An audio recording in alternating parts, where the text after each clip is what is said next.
Okay, welcome back. Oh, wait, let me clear my throat. I should have done this first. My bad. Okay.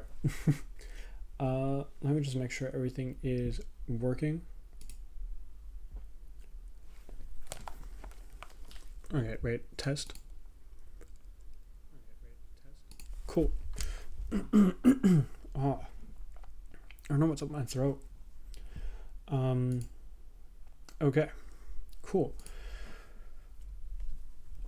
Let's get to game programming. So I'm gonna wait for a little bit. And then we'll get started. So let me first, as always, I need to remember to bring up the ad break thing, because I mentioned before, but I'll continue to mention it. First few minutes, there's gonna be an ad break, and then there'll be an hour of no ad breaks, and then a few minutes of ad break, and then an hour of no ad break. So yeah. I don't like that. That's kind of how I have it set up, but I think that is the best way. Because like the other option is I do like 30 minutes, every 30 minute an ad break comes up. But I think that takes away from it. And then I would also feel like I have to stop every 30 minutes from coding. So I think doing the 3 minute ad break and then an hour of no ads is pretty good. Oh yeah, so there's gonna be an ad break in about 15 seconds. So go get your snacks, go get your water. I've got mine. Cheers. I should have gotten more water. That's fine. And then after, oh, hello. And then after the ad break, we'll get started. Yeah, okay. There's an ad break now. Let me full screen this. Ooh. I think I will cut out like the ad break sections from the YouTube videos, because I'm not really saying a whole lot. Like, there's not much to be doing during these ad breaks. Like, I don't know when someone is gonna get the ad, how long the ad is. Shablam. I said that because someone said it in chat. My girlfriend said it in chat. I should also try and like get someone. Sorry. I should try and get Twitch chat on screen as well. Yeah, maybe I'll start doing that again. I need to figure out how to do it, because I tried doing it, but I'm running on Linux, and for some reason my OBS is different than like how it is on like Windows, and I can't get web views working. I'm sure there's a way. I just need to actually lock in and figure it out. Okay, there's only about a minute left of ad breaks. Here, we'll solve a Rubik's Cube in the meantime. Let's do this. I've got the Rubik's Cube here. Okay, I think that's scrambled enough. I'm not gonna try and go for a really fast time. I'm just gonna solve it. Okay, you can see it's all mixed up. Oh my god. Okay.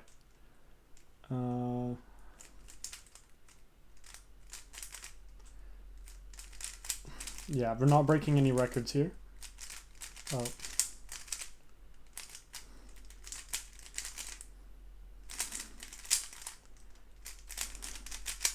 There we go.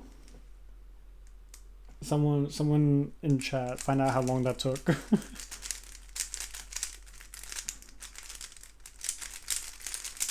Here, let me actually try and go fast. Okay. Oh, see, if I was a good Rubik's Cube solver, this would be really good. If you guys know how to solve Rubik's Cubes, I've got a pair set up already right here. How can I show this? There you go.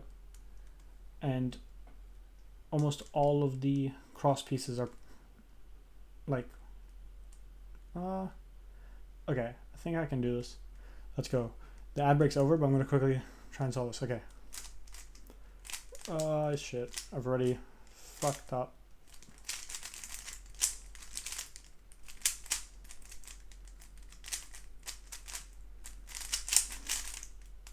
This one's gonna be slower than the one previous. Oh, never mind. I got a PLL skip. Cool. Okay, on to what we're here for. Let's put this to 3. Let's go ahead and open up Tmux. Let's go, huzzah. Let's go over to Murray. Next, develop this. And I'll also open up another, oh yeah, another one here. Next, develop. Cool. So first off, let's run the game. I forget where we even left off, so let's just quickly do the build script. /run. Here we go. So here's what we got last time, or at least this is the latest build of it. Yeah, I think I want to change this part. I want to put actual spawn locations, but I'll need a level editor for that. So we might have to go ahead and make that. I'm pretty sure now these zombies get more health. So, and they also increase in speed. So let's try and get to around like 4. And there'll probably be, yeah, here you can see there's more zombies as well. Maybe there'll be a noticeable difference. Yeah, that's like 7 hits. Yeah, okay, so they have increased health. They also get faster per round. I think that's all we did. I don't even remember if that's what we got up to last time. I think it was. What I'm thinking I do now is get the point system working. So, because you need a way to continuously upgrade through the rounds, right? Like buy more weapons, pack a punch, which I'm thinking I'm gonna change the name for that. And just like buying doors, exploring the map, stuff like that. So you're gonna need points, or at least some sort of point system. I think what we're gonna do is, let's say every shot, like we'll go back to the old COD zombies, and we'll do it so that every shot, oh, I'm out of bullets. Every shot will be, let's just die. Every shot on a zombie will be like 10 points, maybe something like that. And then a kill will maybe do it like 100 points. I think that's okay. Let's get started with that. So, let's see. How would I even get this? Let's first go to the to-dos. Oh right, I added a melee weapon. Wait, let me try that out again. Let's just see. Melee weapon is V, I'm pretty sure. Yep.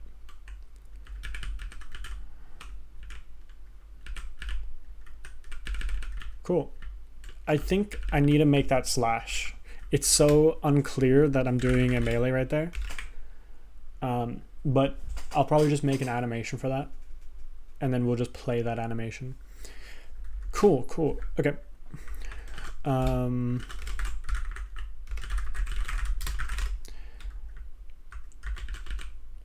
Oh yeah, I need to do this as well. But let's do the point system. I think that's something we need to get going. How am I gonna do that?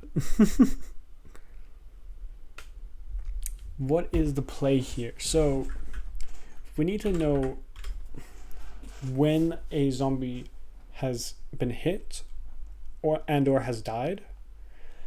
And also, I've written this code really weird where it's all over the place where we handle that kind of stuff. I think it's over here in game update. So okay, yeah, so here's the thing to check if a zombie has died.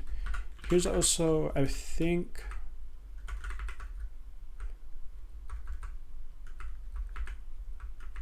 okay, yeah. Cool. So this code here, that's checking, hey, has a zombie died, and hey, has the bullet ran out of health. And we have like a bullet health system so that if a bullet has more health, it will hit a zombie, and let's say it'll take down that health and then hit another until it gets to 0. So that way we can get like snipers in the game, and we'll be able to have it shoot through zombies. Yeah. I'm also realizing with this though, how I've made this so far, any bullet only does one thing of damage. So I should probably have on like the bullet thing how much damage it does.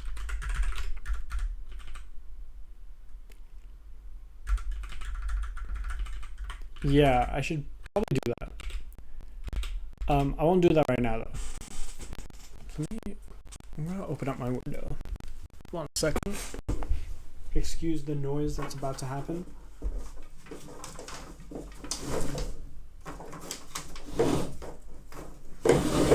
Okay.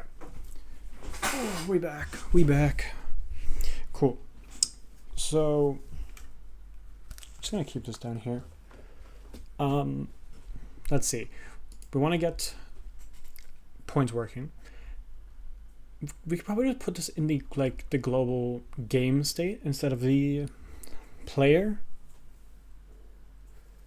Yeah, I feel like that might be a better idea. I'm not too sure. I mean, it's the player that has the points, but what if I need it later? Like, for example... Oh, you know what? No. Let's put it with the player. If I want to change it, I'll change it later. So, with the player, here, we want points. So, right now we've got all of this stuff. This is for the melee, this is for their speed, that's their gun, their health, their, I guess, also related to health, kind of. Well, at least related to getting hit. So let's add a, what's a good number for this? Like U32? How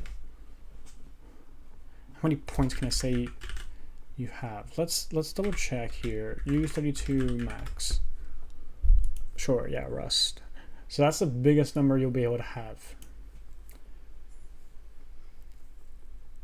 Yeah, I don't know if that's too much or if that's enough or too little. Let's just say it's a U32 for now. Points. Cool, so let's head back to this, and whenever we kill a zombie,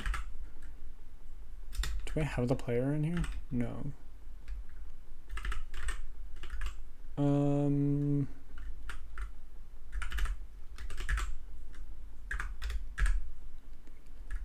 Points. There we go.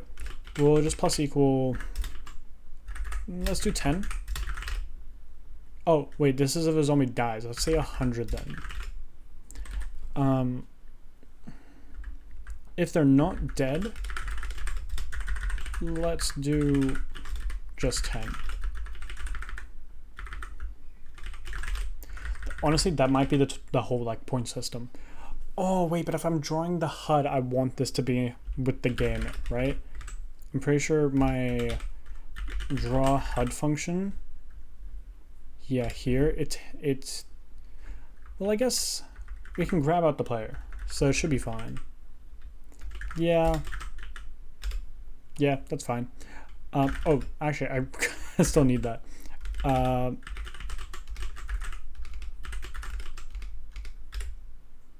not where I wanted to go. Draw HUD. Which one? Yeah, it's this one. So when we draw the HUD, where do we want this to be? Let me run the game. I think I want it to be Okay, I died. Should I put it maybe over here? No, I feel like that's too spread out. Maybe we put it over here.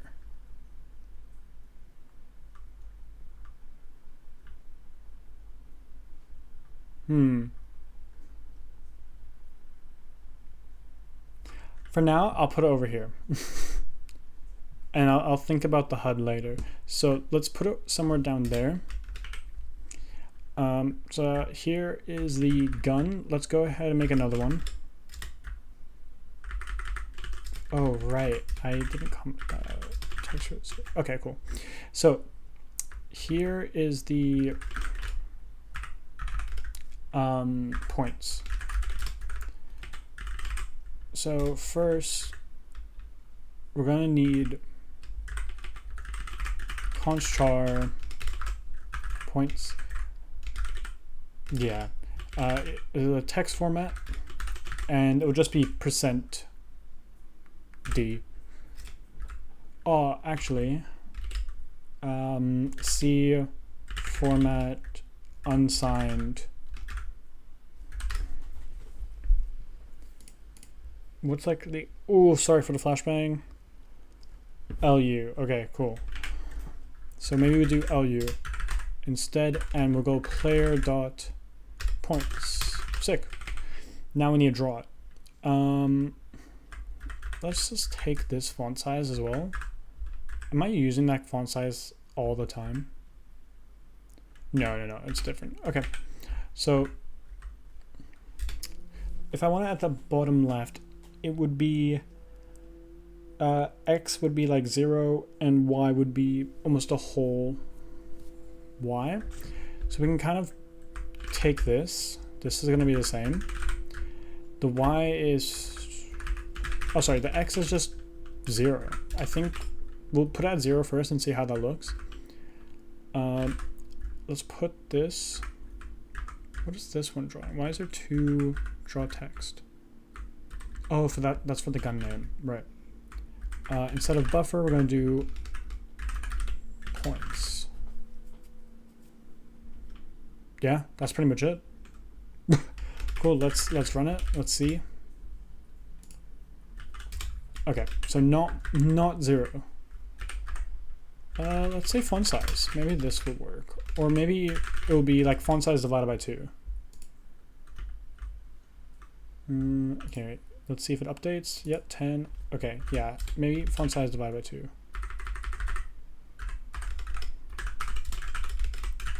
Oh, whoops.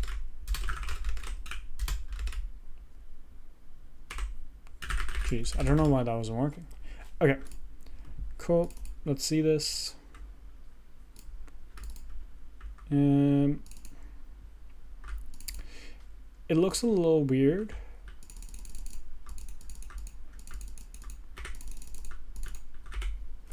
Yeah, it looks a little bit weird. Also, before I forget, here in the, well, nope, in here. I need to make this a separate thing.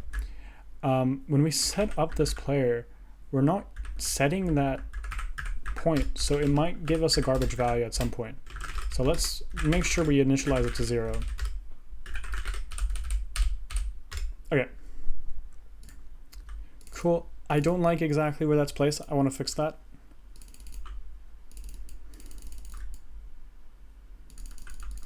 But cool, we have sort of points going. That's kind of sick. That's kind of sick. Okay. I think what I'll do is we'll do this. So it was Y. Oh, so then just that, literally just that. Okay, let's try it. Yeah, that's probably a bit better.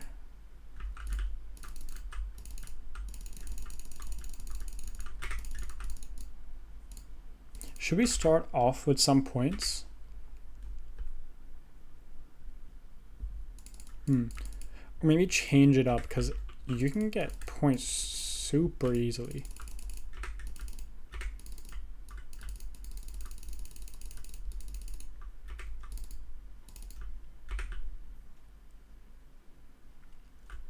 Maybe. I don't know. I feel like that's something that I need to figure out with playtesting. For now, that's just how points are going to work. Yeah, we can probably get to like 5,000 real easy.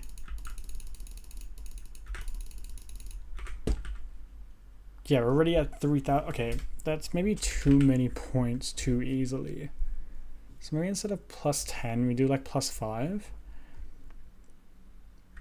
And then instead of 100, we do like 50. So here we'll say 50. Here we'll say 5.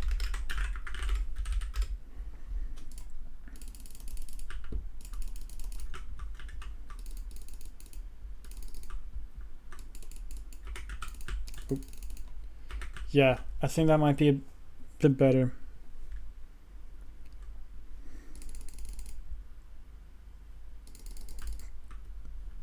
Let's see how many points I get after like 2 rounds.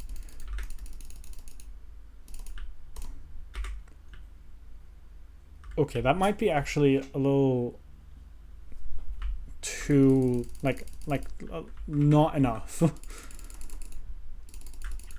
I feel like that's too harsh.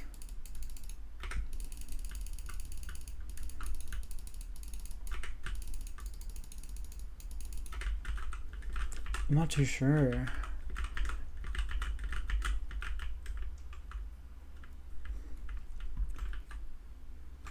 Okay, we'll go back to 10. Let's say we keep that at 50. Oh no. We'll do 100. We'll just leave it for now. So we've got a sort of a point system going. Okay, what I want to do, and this is really kind of not interesting to do on stream, I want to refactor some of this code. This code is a little bit horrendous. Like we're handling some of the player update related stuff in the game update. We're handling a lot of weird things in here. So I'm just gonna refactor a little bit. I'm gonna not start out with this. I want to refactor this part. We're initializing all of the player stuff right here, and I don't want to do that like that. I want to make this into a function. So first, let's get player draw. So let's make another one. Player init. We'll pass a player.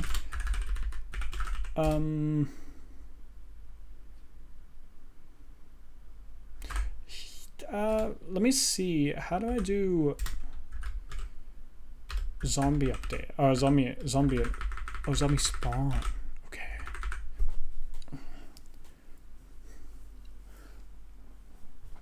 We pass in the game and we pass in a texture. I don't know if we'll need to pass in a game for this. We might just need a texture. So let's try that first. We'll go texture. Text, yeah, that works. And then in player, we'll define it here. So it was player init. Oh yeah, right there. And then we want kind of just to do this. So we'll just yoinky spoinky that, put this here. Maybe even throw in a return and put in player like this. And this one will be text instead. Okay, so this is a little bit annoying. So the way I have it set up right now is all the guns are kind of just right here. So I definitely need to get a better gun system working where I define the guns. And I can't make them in header files because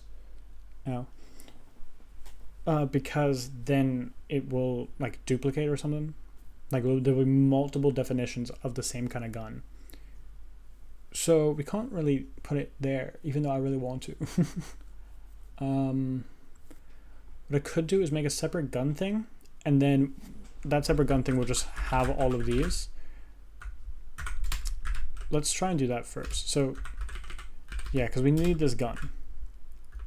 Why does it say that? Incompatible pointer to integer conversion. You say that, but it's not even defined. Why is that? Why is that error showing up? Oh, wait, what? Clock.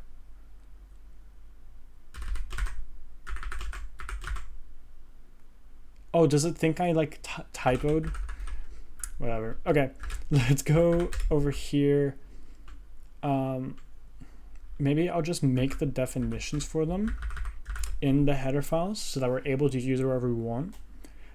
But then we'll have the actual file that defines all of them.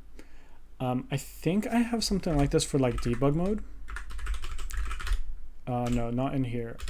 Whoops, in here. Yeah, so I've got debug mode set here. I don't know if it's bad practice. It is a global variable, especially for this one, but who cares? Who cares? Let's go ahead and do, oh, gun isn't defined yet. Where do we define gun? Here, let me move the 4 decals. Let's move it over here. And then 1, 2, 3, 4, 5, 6, 7, 8, 9, 10. Okay. Let's go guns. Oh no, maybe like globals.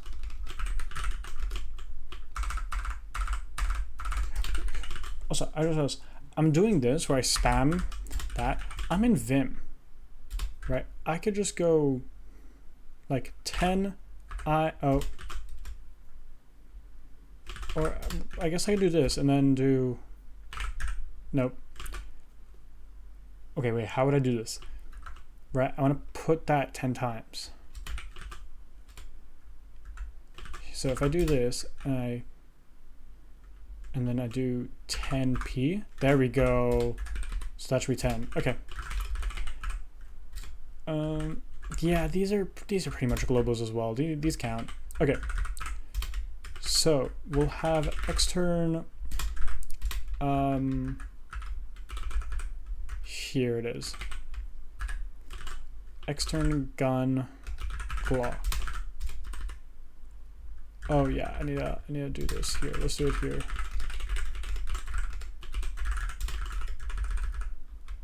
Redefinition of Glock. Oh yeah, how did I do that? I think it was a main, and then I set this here.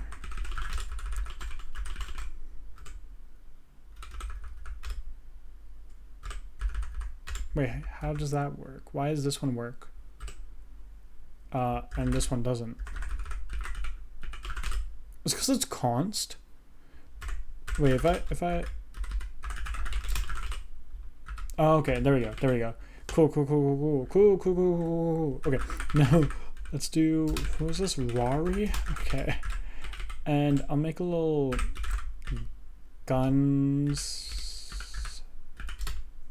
Let's see. Yeah, let's do that. And this will just contain all our guns. It'll be literally in C code. Is this how I should be doing it? No.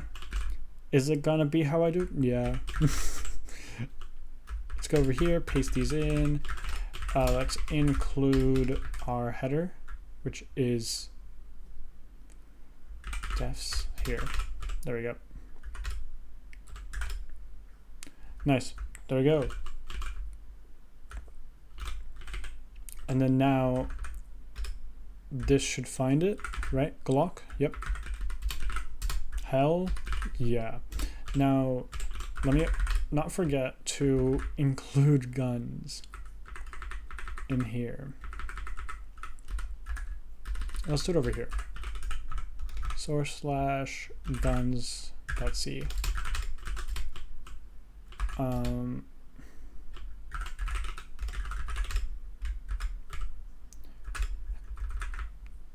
Oh, let's just copy it. Cool. That's kind of it, I think, for the gun, for that gun situation. How many files are we gonna have? Oh my lord. Okay, that's one refactoring kind of done. We haven't used it yet though, because in game we're still just making it. So here, let's just remove that. And we'll go player equals player init. Pass in the, whoops, player. I need to unbind that key. I never use caps lock unless I'm like doing some SQL. But even then, I'll just fucking like, you know, like, oh wait, here we go. Select all from table where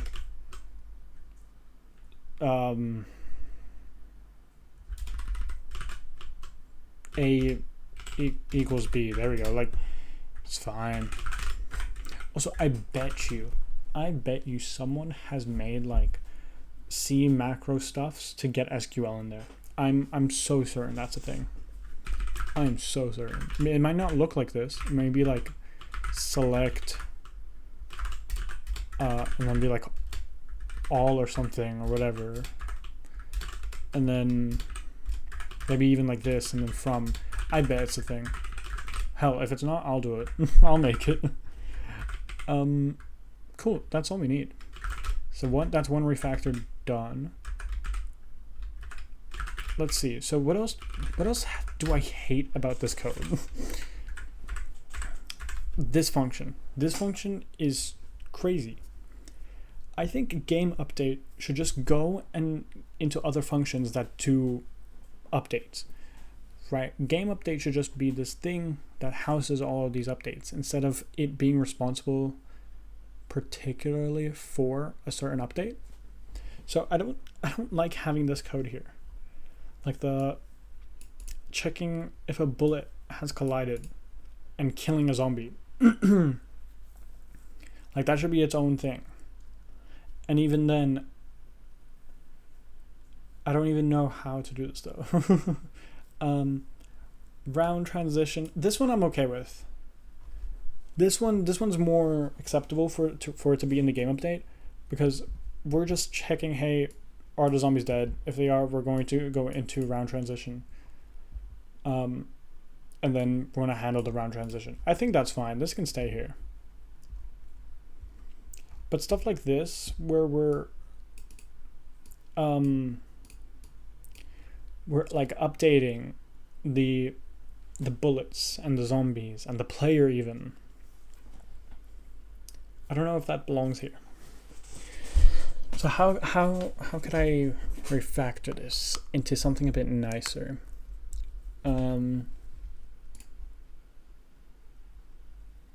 So here we're talking about the bullets, because it is a bit annoying because we have like 3 different things that we're checking against. We're checking against bullets, player, and zombies. And all of these things are like their own kind of thing, but they relate to each other. So that's kind of why it's super easy to just put this in this game function, in this game update function. Okay, so we're iterating over the bullets, and then we're we're updating the bullet and seeing if we need to remove it. And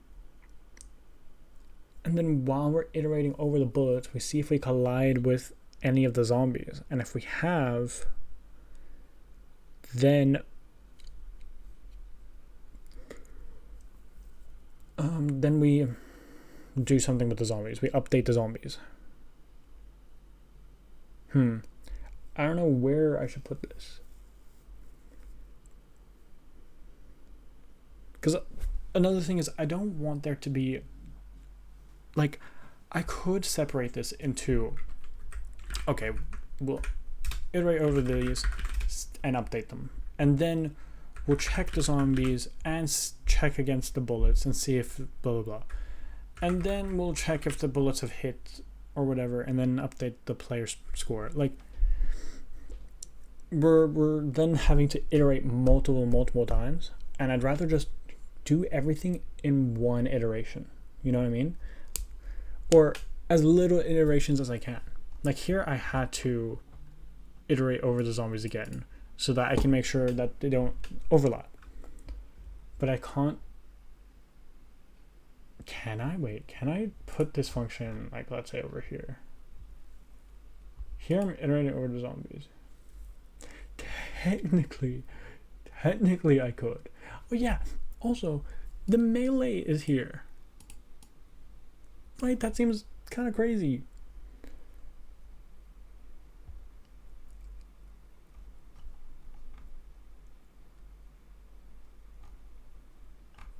Okay, I definitely shouldn't put it in here though, because we're gonna, oh, and I can't put, I can't put this in here, because then we're also doing it against the iterations of the bullets. So I can't do that there.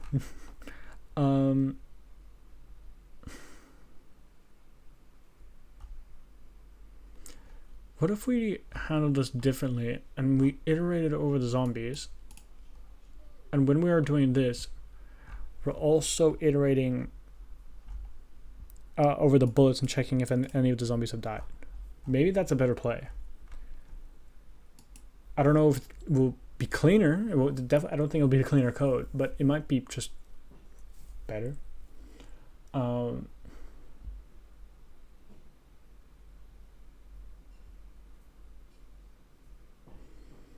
And then I'd have to remove all of this into here.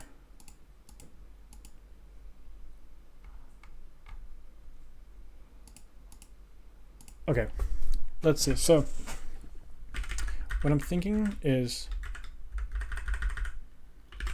we remove this code and we put it over here.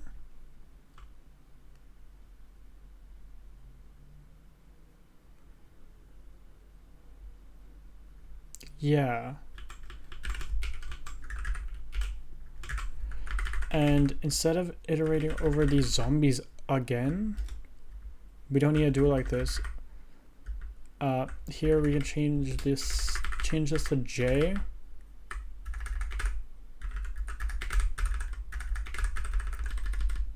And then remove this.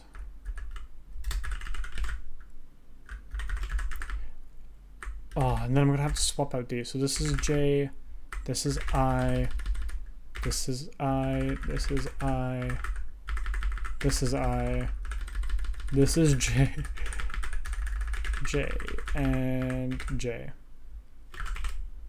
Does that work how I think it'll work? I don't know.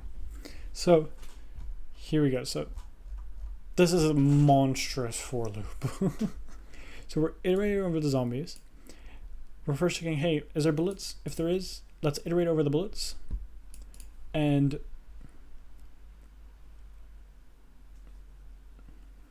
I'm trying to think, maybe I should change this. Maybe I say, hey, if it is null, we do something else. Then we iterate over the bullets. See if we need to remove a bullet. Then remove it. And then we kill a zombie here. Right.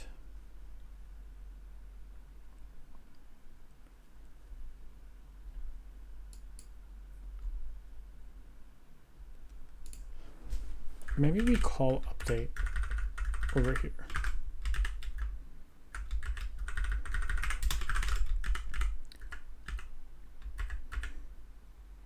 Is this okay? I feel like this code looks disgusting. Like, I don't care too much if it's about clean code, but this is a behemoth of a for loop. Let's see. 72 lines of code in this for loop that are also going into other for loops. Bit outrageous. I want to factor this out. I'm not too sure how. Okay, let me see what are all the things we're doing in this for loop. Right, we're updating the zombies.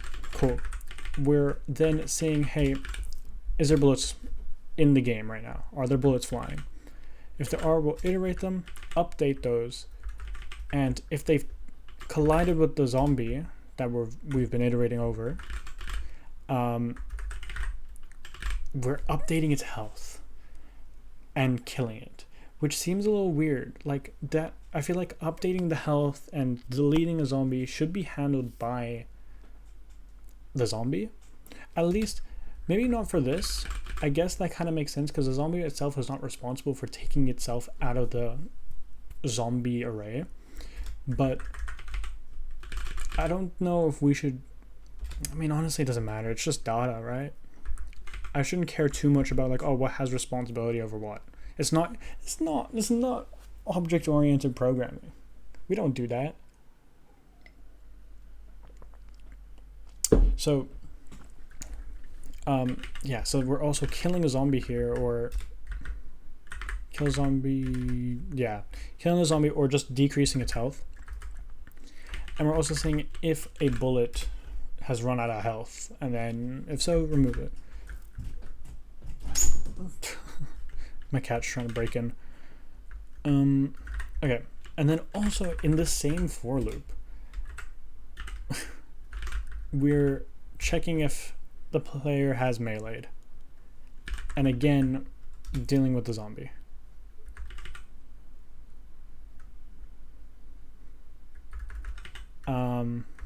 And then we're iterating over the zombies again inside of the currently. We're doing an O of N. I really need to fix that one. Like, actually, I don't think. Maybe I should. Maybe I shouldn't. Right now, there isn't a big performance hit. Even though it's a O of N squared operation, because we're iterating over the zombies, and then inside the same for loop, iterating over the zombies. Who cares? Let's see if it runs. Maybe having put this code in here broke it. Let's just see. So, whoa, the bullets shoot way too fast now. Why are the bullets shooting that fast? Oh, and now that bullet isn't moving. Interesting.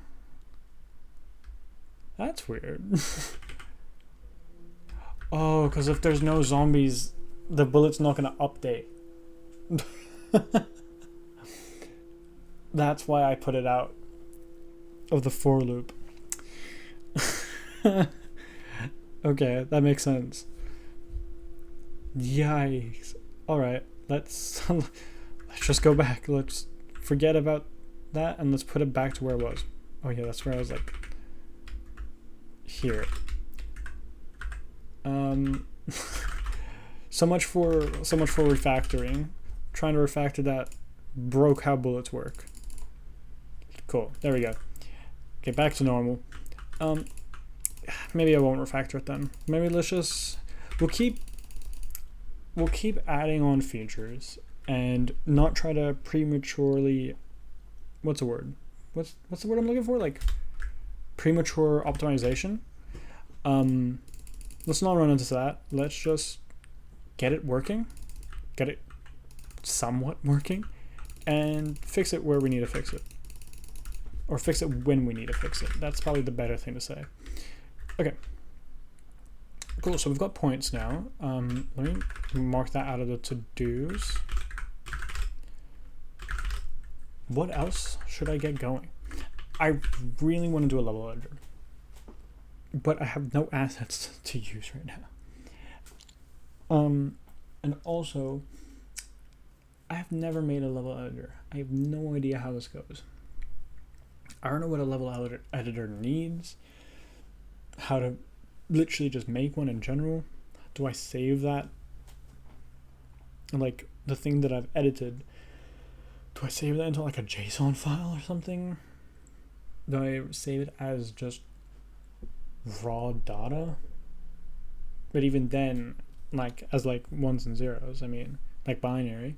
But even then, what's the format that I'm using? You know what I mean?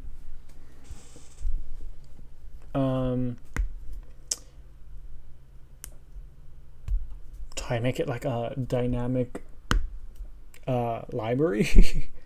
Do people do that? Like they make levels that are dynamic libraries? I feel like that's a thing. So then you can like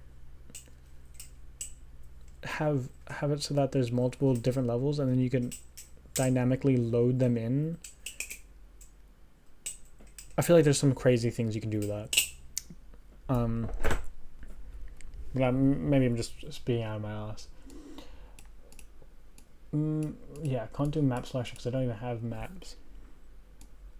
But let's fix some of the guns. Right now, a gun just does one flat thing of damage, right? So let's make another gun.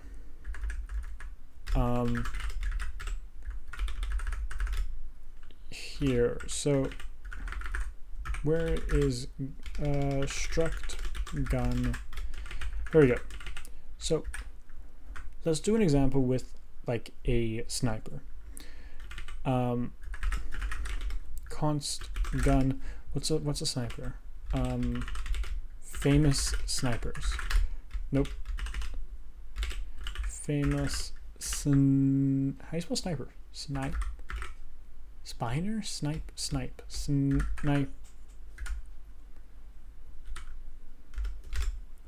No, I don't want like. Okay, let's do something like this. What's like a famous kind of sniper that I would know? That's not a sniper, is it? A Remington? Is that? I thought that was a shotgun. The Barrett. Maybe this. Why is there a Wikipedia page for? Oh my lord! Can you guys hear the dogs? What's the name? Okay. Accuracy International Arctic Warfare. That's the name of the gun. That's kind of sick. Accuracy International Arctic Warfare. It's interesting that some of these images aren't here. Like, there's no image here. That's why is there a dude holding it? Okay, maybe that's for comparison. That's massive. Yeah, let's just do this. Oh, right, I forget to copy. It's just regular. Here we go. Cool. So let's paste that in. That's the name of the gun. Let's just go Barrett. I'll keep this here so that I know. Okay. Now the kind of gun that it is bolt action, if I'm correct. Semi-automatic. Wait, really? Let's just do bolt action rifles.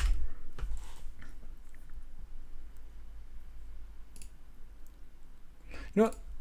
Let's go like COD Black Ops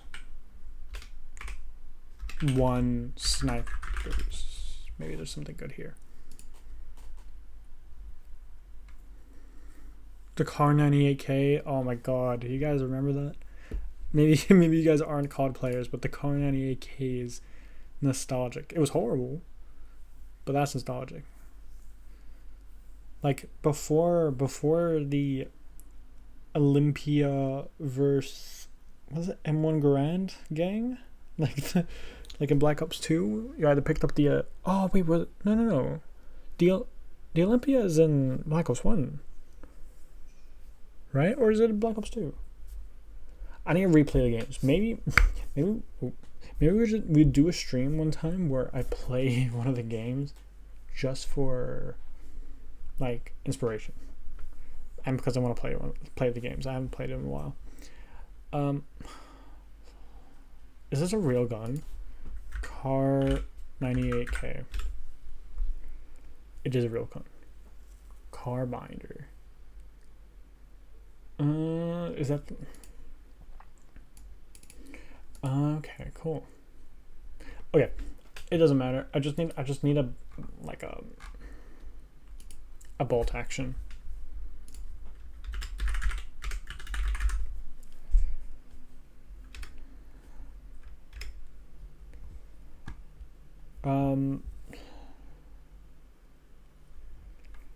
Just give me a short named one.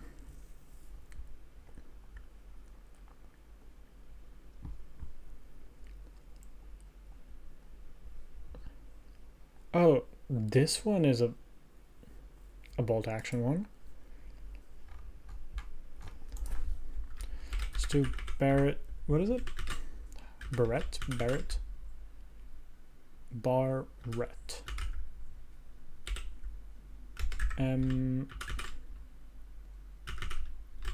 M90? Is that right? M90. Let's see what this looks like. Jeez. Okay, cool. Let's do that. So then instead we'll do M90. This will be bolt action. And then here we'll define gun bolt. Cool. The name will be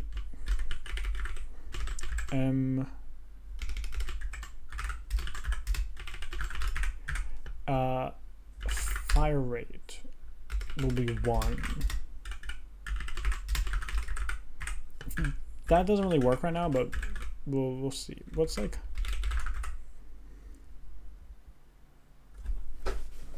Wait 1 second. Okay, just double checking.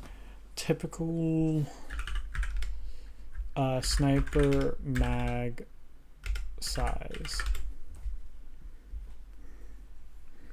Typically, sniper rifle vary with common capacities ranging from 5 to 10. Okay. Let's do 10. Yeah. Actually, maybe not. Let's not even do 10. Let's do 7. And then, oh, max mag. Yeah, max mag. Max reserve is going to be, let's do 140. Is that too much? I feel like that, yeah, I feel like that's way too much.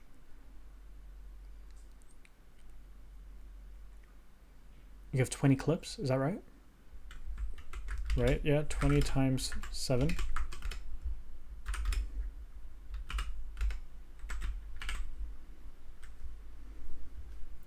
It needs to be a multiple of 7, right? It has to be. Let's do 7 times 15. What's that?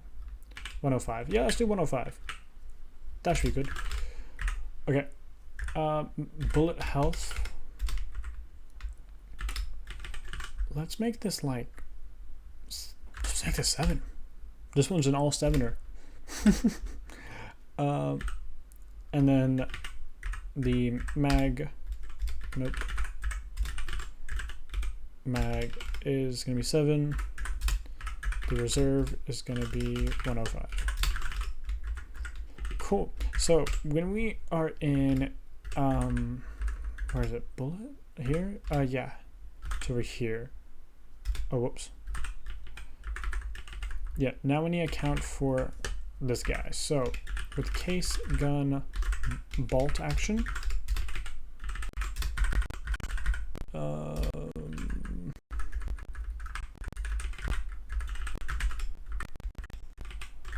wait, why am I doing it like this?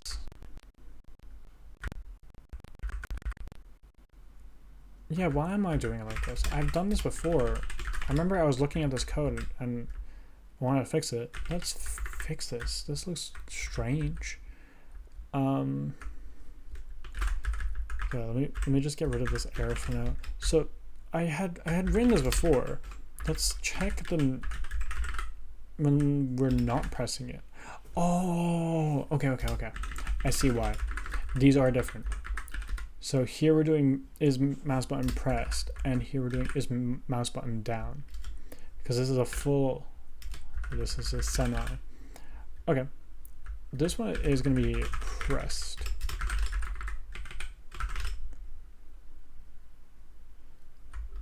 Here, so maybe this is what we'll do. If is mouse button pressed, mouse button left, or if it's not pressed and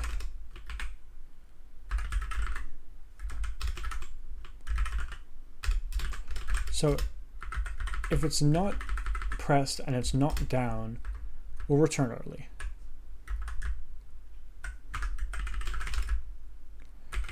And then here, I'm just gonna remove this, return out from here. There we go. I think that's better. Cool. So if the mouse button is down, then we're doing that. If it's pressed, we're doing this. So in here, remove one, we spawn the bullet. Cool, yeah. I feel like I need to also change the speed for them.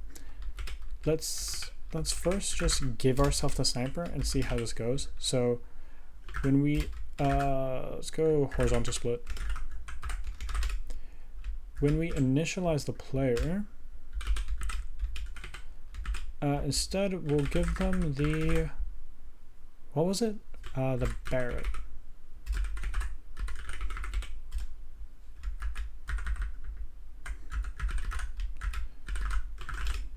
Right, I also need to put this in the defs.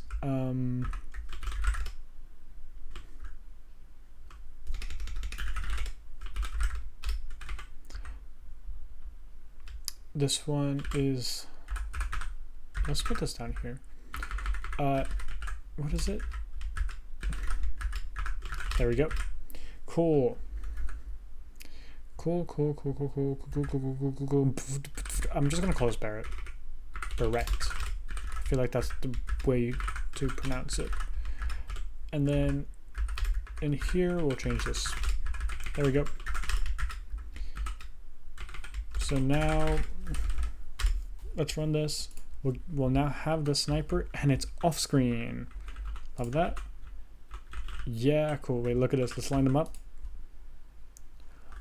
Interesting.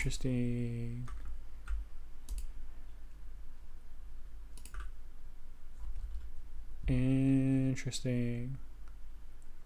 So this was accidental, but this is actually kind of interesting. Here, like the bullet health is actually like health. Like if it doesn't kill the zombie, it will stop, and that's kind of what we want.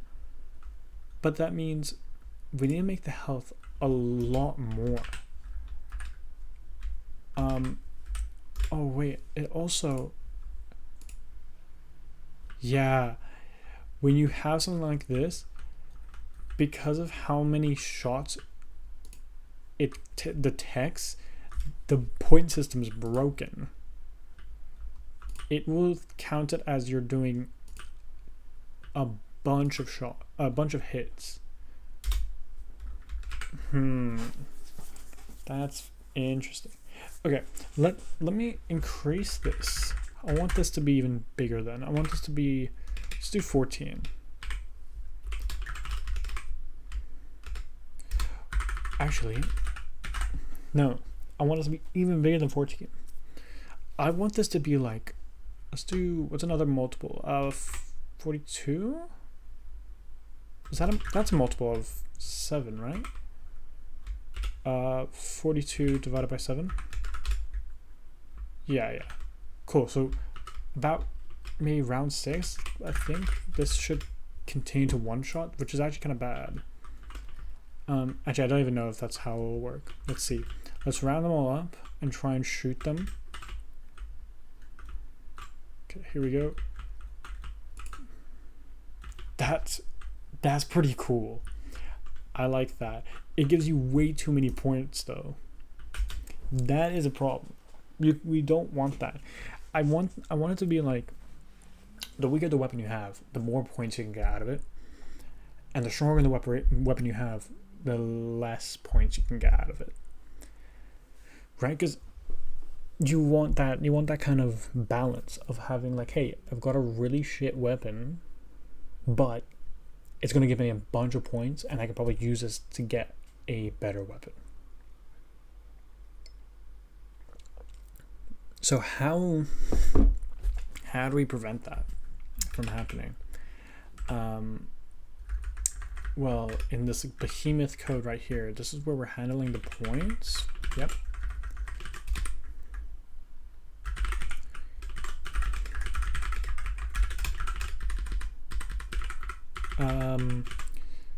hurt, yeah, hurt and kill zombies.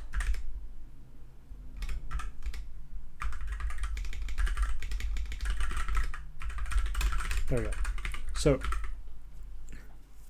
also there's gonna be an ad break in about 1:30. So this is pretty cool. I like how that works though. That's actually really nice. Let me just run this again really quickly. So the annoying part is I don't know how I'm gonna get this to work. One thought is to that's so cool. One of my thoughts is to just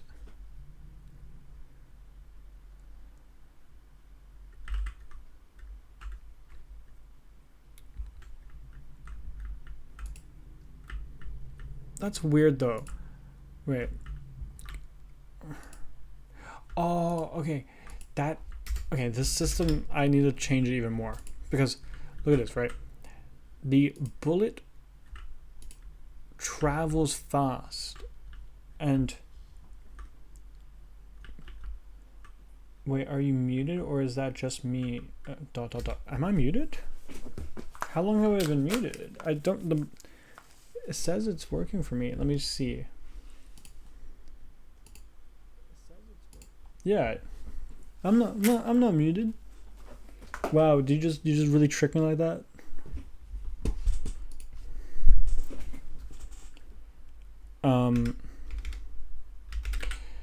So I have to change how this works because it's really cool. I like how this accident kind of happened. Oh, we have an ad break.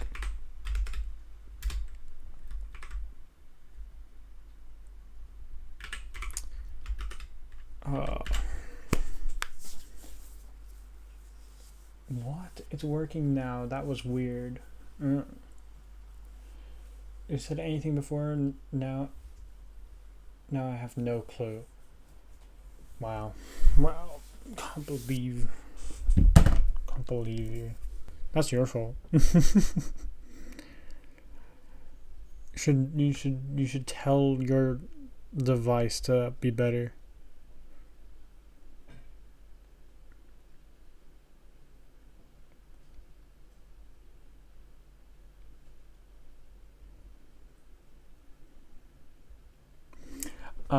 Wow. Okay, just taking a little ad break. Go get your snacks. Go get your water. I want a snack. Do I have any snacks? Do I have any snacks? I don't think I do.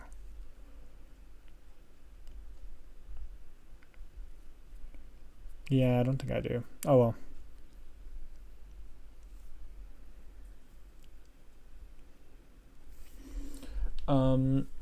So yeah, what was I even? Yeah, so I have to rework that bullet health because it's not how I want it to work. That it does end up being kind of cool, which could maybe be useful for another like system, but I don't know. But because right now that bullet health system we've got, it will shoot through the zombie, right? But because of how fast the bullet's going, it will tick down the bullet health, and by the time it gets out of the zombie hasn't died, and the bullet's still going. We want the bullets to still be going to then go and hit other zombies, but the bullet health, the bullet travels too quickly for this to be viable, and then it just goes right through, doesn't kill the zombie. You'd expect if the bullet continued traveling that it kills the zombie, right? I feel like if you haven't killed a zombie, the bullet shouldn't travel out of the zombie into another zombie. I don't know if that's maybe like a wrong take, I don't know. I'll need to experiment with it, but I don't think that's what I want. I think I want it so that it can only go through the zombie if the zombie has died. Also, we're done with the ad break. So yeah, let's go back here. Let's take a look.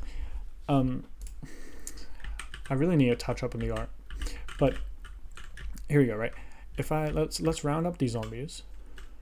Let's get them all into like a line, as much of a line as I can make them. Okay, that's fine. And I shoot. See that? They're like one hit away from death.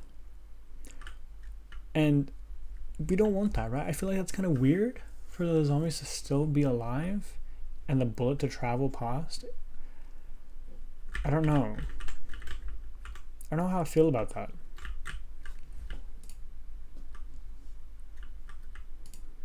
Oh. And because of that, shooting them from the side is worse than shooting them from here because the bullet will stay in their body for longer. It's kind of a cool mechanic, honestly. But I don't know. I don't know if that's what I want to do.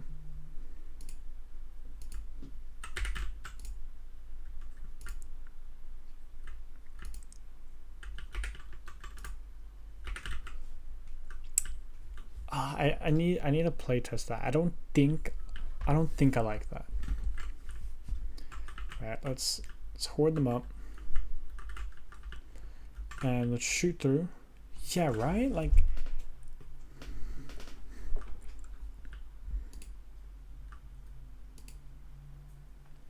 maybe it is good, but I don't know. I don't know if I like that. Also, I want to give that specific gun more health. It's this one. I'm gonna give it even more health. What is it at? Let's do like 70. So, okay, let's word them up.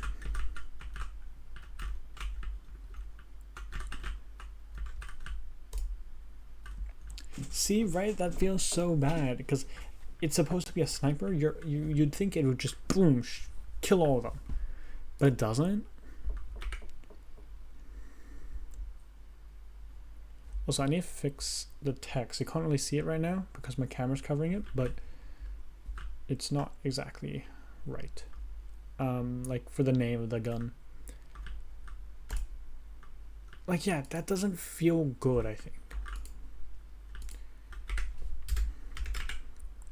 Okay, so bullet health was bad, or at least how I have it set up right now.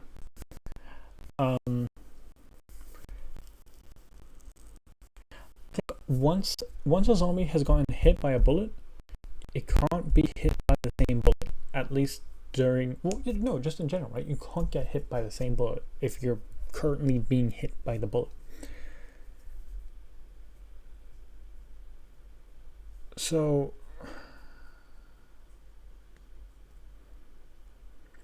okay. Here's what I'm thinking. Gun.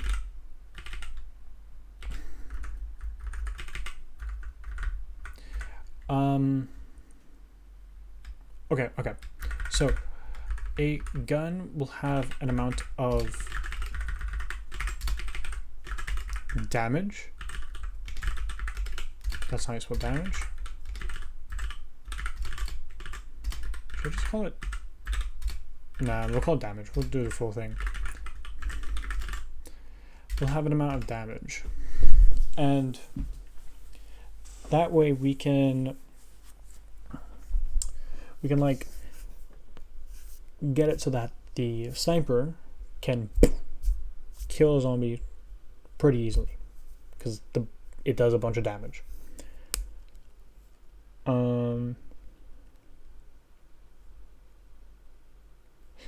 Let me not do it in here. Let's set this up over in here. So struct gun. So here we want to set up, yeah, these are all stats. Yeah, fire rate. Need to fix that as well. So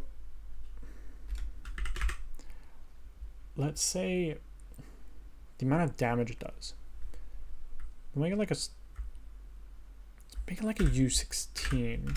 I don't know. Say damage. And for the bullet as well, it will carry this damage with it. U16.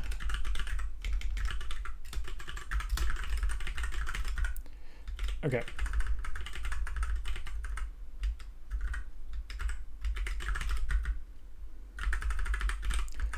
So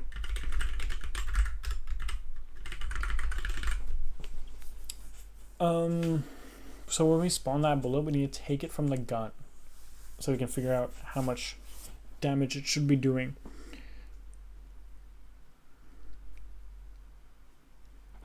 Yeah.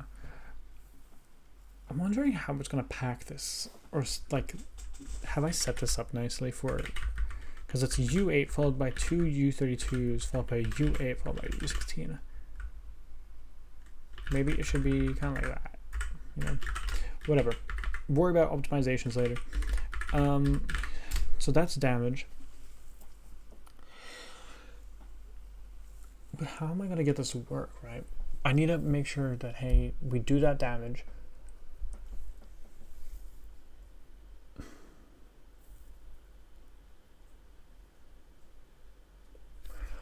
We do that damage. If the zombie hasn't died, we're going to remove that bullet. Yeah, I think that's probably the play.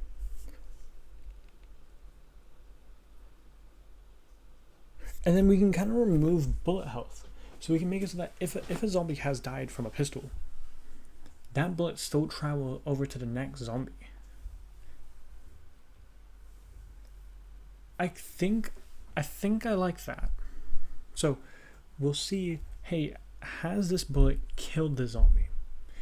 If it has, cool. We remove the zombie, the bullet keeps going.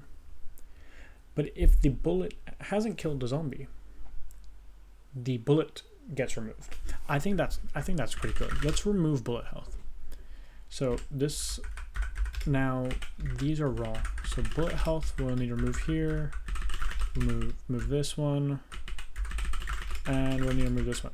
Let's also remember to do the damage now, so I don't forget. Let's say that this does just one thing of damage. This one does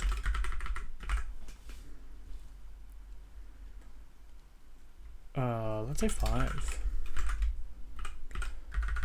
And here, this one we're gonna give it a chunky number. We're gonna go maybe like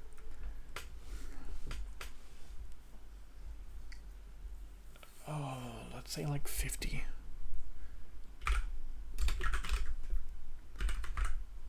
Maybe even more, honestly. Let's try like 150. So it's still one-shotting them for a while. So now, over...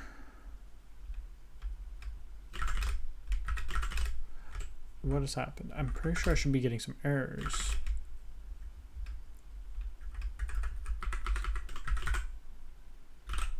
Oh, the bullet health. Wait, what? Oh, yeah, okay. Cool. So in here then, in the player, yeah, here we go. So that means a bullet no longer has health. Let's remove that.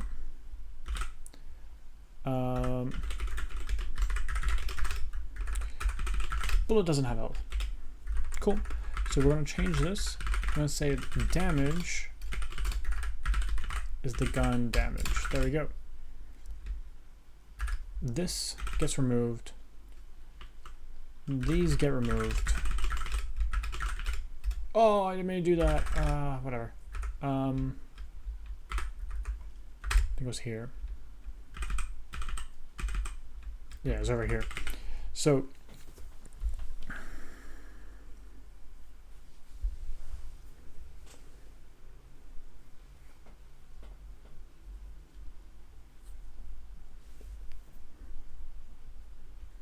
So what was I saying? So now we're going through the bullets, checking when you update it. We're updating it and checking when you remove it, and then we're saying, hey, let's loop over the zombies. If the bullet has collided with a zombie, we're going to decrease the zombie health. What is the zombie health? 232. Okay. Maybe what I should do is do self zombies at j.health equal clamp.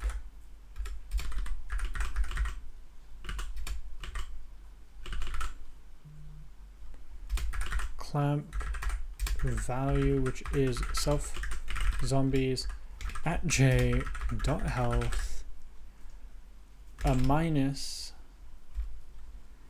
by the self bullet at I dot damage. And then what else do we need? Let me put that there. Oh, whoops. We need a min, be 0.0, and a max self zombies.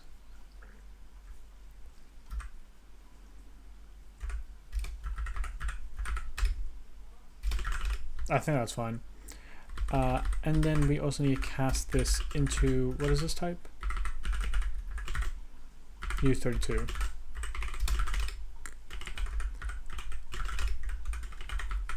Cool. So if it's 0, then we add that, continue on. If it's not 0, so, okay.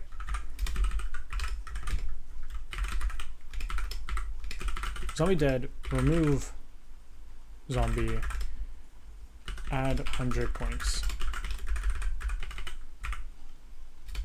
Let's maybe just put this here.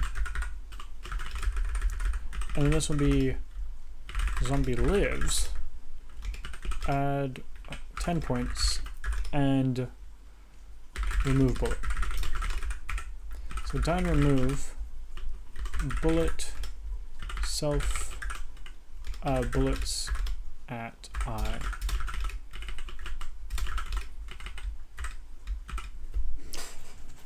I feel like this will eventually come back to bite me. I've got this going where it's like we're iterating over it while it's smaller than the length, but I guess we're constantly computing this length, so maybe it's okay, but we might skip. So like if we're let's go open GIMP.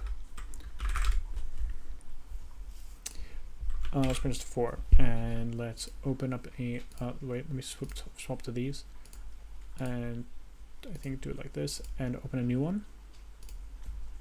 Oh, not open, sorry. Create a new one. Cool. So if we're iterating over something like this, where we're going for, whoops.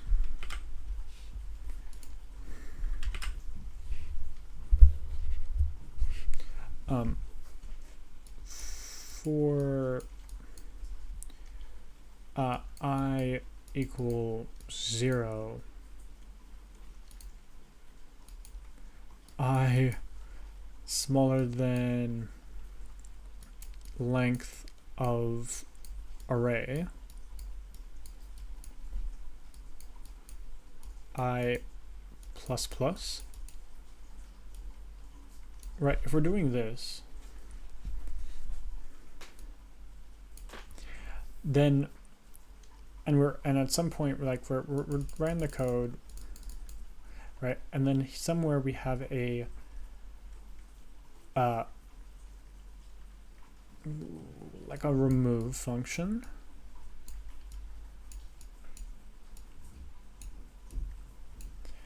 and we'll say array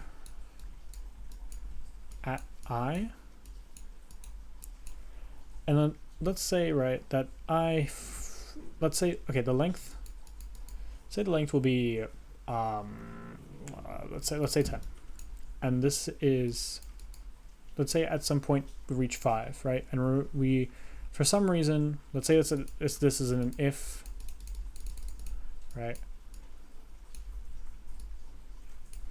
This is an if. We have the remove, and let's say when this was equal to 5,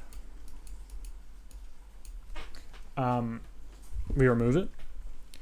So this is now 5. The length of this has now decreased to 9, right? And we're increasing this. So are we skipping an element, right? Because now we're at 6. And are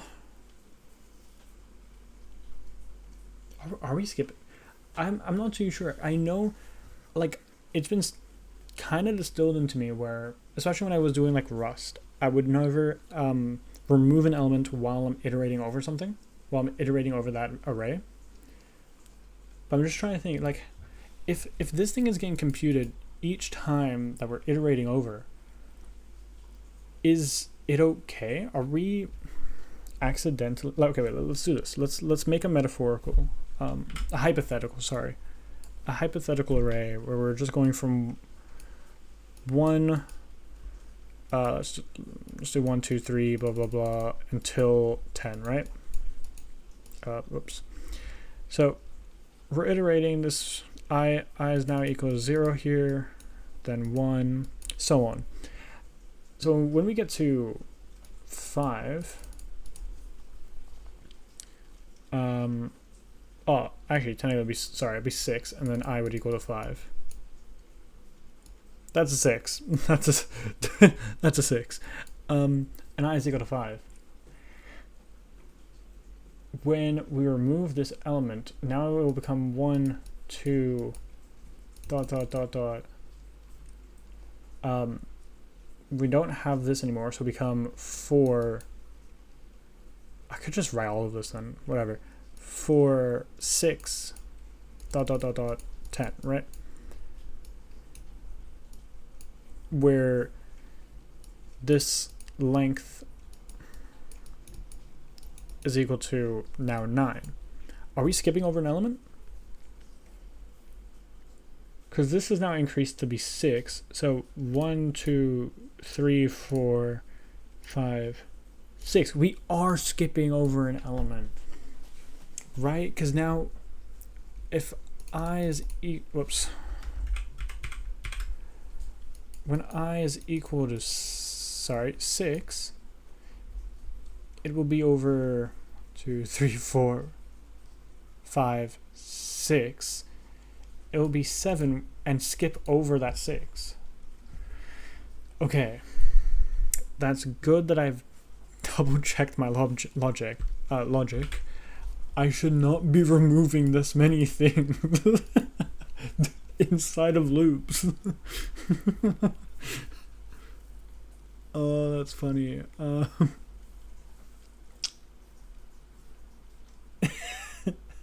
Okay. Well, because it's a video game, it's okay, because like we're like updating every 16 milliseconds, like 60 FPS.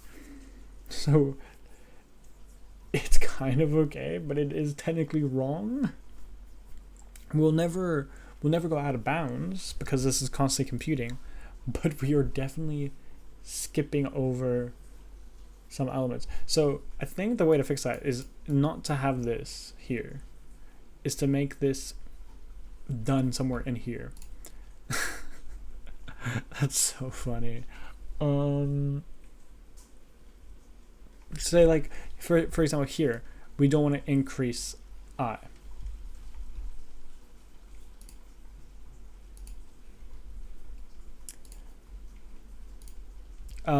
We don't want to increase I, and then here we don't want to be increasing J because we remove it here. So okay, let's remove it. Oh, let's remove this, and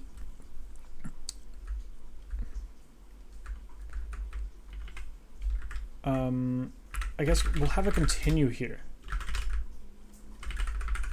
And just any, I guess anywhere that we're doing these, we'll have a continue.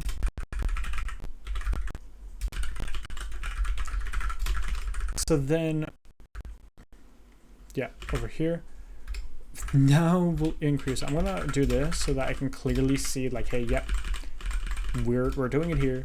And so I don't know. It just feels to me like this is too much of a nothing. Like I'm gonna miss that. So I'm gonna write it out like full hand. Oh, let me not do that. Okay, so if we're removing it, we're going to continue, and it's not going to reach this, so we're never skipping out on an element. For this one as well, see, this one's a bit annoying. I probably would want to use a go-to or something, but I'm not experienced in using go-tos, so maybe I won't do it. So not for this one in particular. This one's okay. This one's fine to do it like this. Oh wait, I need to see though, because we need to increase J at some point. Let me write this first. So here we're removing it, and here we're also removing a bullet, but we're continuing, so we're not reaching this,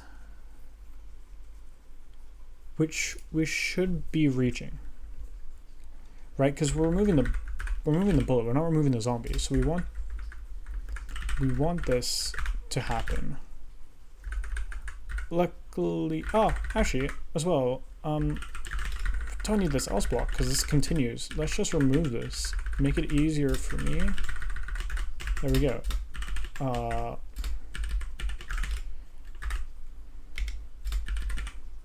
okay, whatever. I'm just gonna leave that. Git will clear that up. I lied. I just did it anyway. Okay. So yeah, that's good. Let me put it there. Right, but now here's a problem. We've removed this bullet, right? We're continuing. We're still in this loop. At some point, we need to make sure that we don't increase. So I should probably set a flag or something and be like,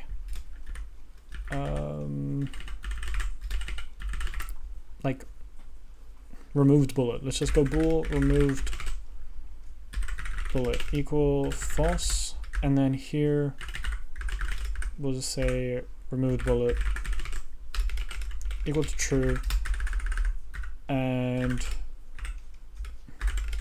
if if removed bullet continue. Man, I want iterators. Oh my lord, I want iterators. How much I wish and like yearn for Rust style iterators or something like that. But that's okay. So if my logic is correct, right, we're iterating over the bullets. Here we've removed the bullet and we just continue. We don't increase I. So if the first bullet was removed, the index is still 0. And if I remember right, because I made this, die and remove, die and remove shifts all of the elements. So we want to preserve that I, if that makes sense. That iterator. Okay, and then here we're going to iterate over the zombies, check the collisions. If the zombie has died, we remove that zombie. We don't increase J because we're iterating over it. We want to preserve that J. Okay, I think that's fine. And here, if otherwise, then we're going into here. The zombie's alive. We remove the bullet. And once we get out of this, we remove the bullet. Cool. That works, I think. Now for this one, because I've also done this here. which is really dumb of me. I don't know why I have it in here.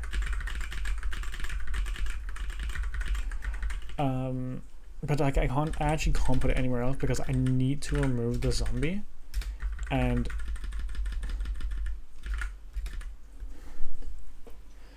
I'm also thinking, would it be better for me to just allocate a new thing instead of resizing it and removing constantly? Because like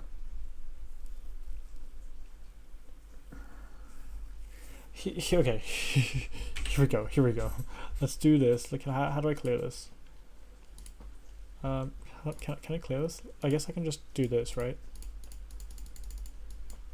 Oh my god. Oh, whoa. Not what I wanted. Pattern fill. No, wait, what the heck?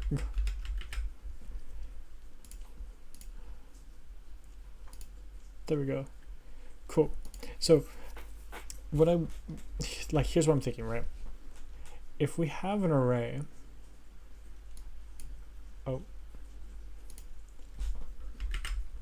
if we have an array that's, let's say 1, 2, 3, 4, 5, right?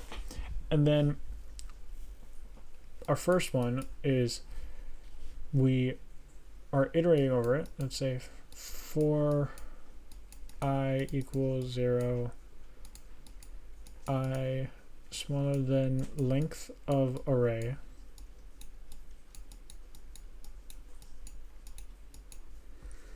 and let's do this,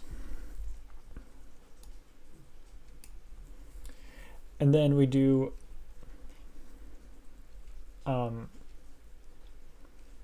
if array at I is, actually, give me one sec. I want to keep up this syntax that I've made up. Array at I is equal to, let's do 3. Yeah, 3. Let's erase this.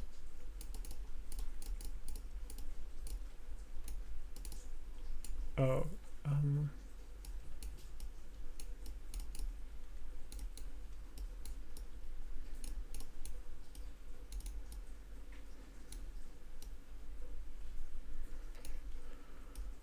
don't know what size is too large. Okay. So if array at I is equal to 3, so this one. Whoa.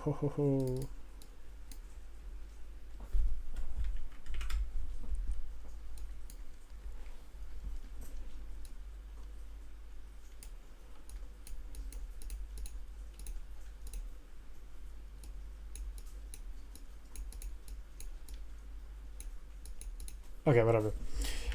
So yeah, if array at I is equal to 3, and then we're doing like, or we're removing it, so let's just say we have a remove function. We pass an array, and we say I, right? And then we'll have a continue. That says continue, don't worry about it. And then here we'll have I plus equal 1. And then we close that. Is this better to do this operation, which is what? Like O of, let's say this remove operation is O of n, because it needs to copy the rest of the elements. It's not like an unordered remove, it's an ordered remove, right? Is this option better than me instead just going and doing, hey, let's make a temp array, right? That's a dynamic array.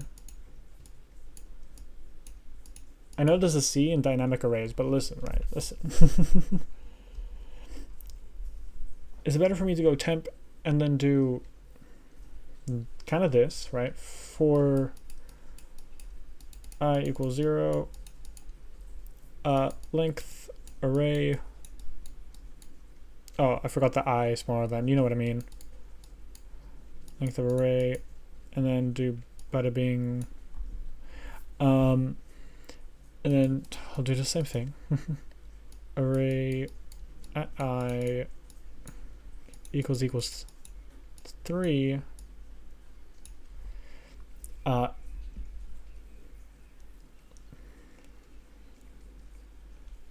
Continue. No. Yeah. And then here, actually, we can put in the I++. And then here we can have a continue.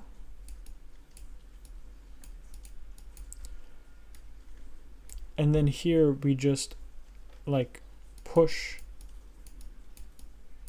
to temp. And we pass in array at I. Which one's better? I'm not too sure which one I should be doing. Oh, and then wait, nearly forgot. We need to make array equal to temp in whichever manner that we do it.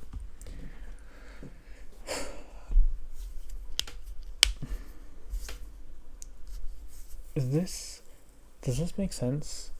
Right? I hope this makes sense of what I'm talking about. Which one is better? Because on the one hand, this is an O of n operation, right?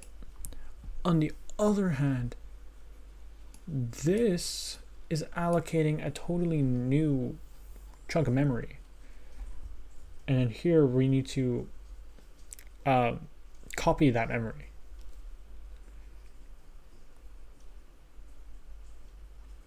So either way, we're doing this O of n operation, but this one's in the for loop. I think that's the major thing, right? This is an O of n operation that's in a for loop. So this can happen multiple times during the for loop. Whereas this, we're just pushing to an array.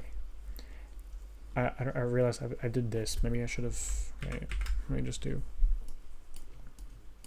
Right. This is allocating a chunk of memory. This is just pushing to it, which is just push, you know? It's not, is it linear time? Well, depends, right? You might have to grow the array. And then if you grow the array, it will have to copy all the elements over if it decides to put it into a new place in memory.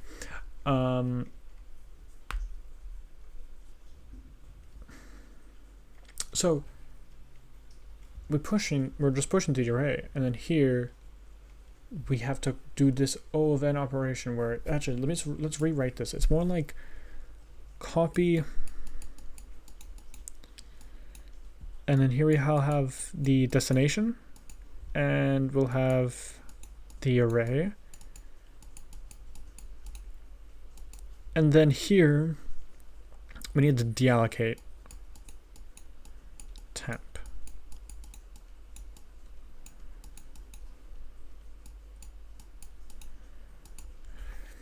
So yeah, so here's my problem. This, I don't know, is this better or is this better?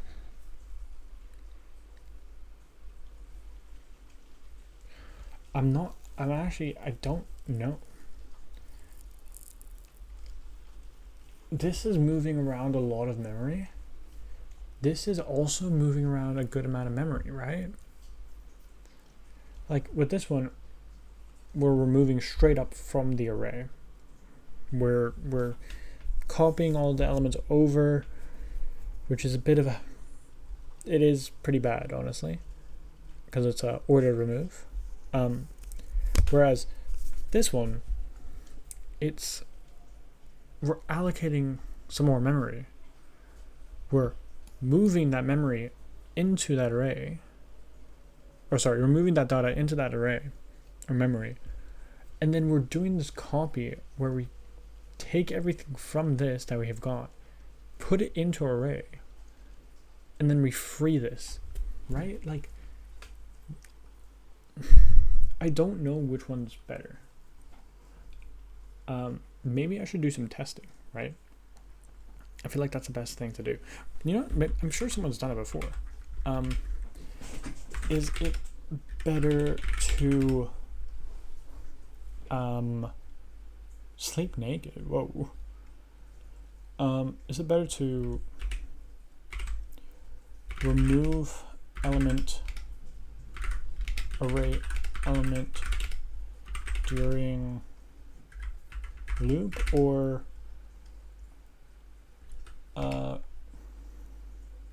allocate a new array to push to then copy that array? Does that make sense? Generally, it is better to allocate a new array and push elements to it rather than removing elements from an array during iteration. It is often safer and more predictable. Safety and predictability, immutability in many programming paradigms. Yeah, But is it faster? That's all I really care about. I don't care about safety.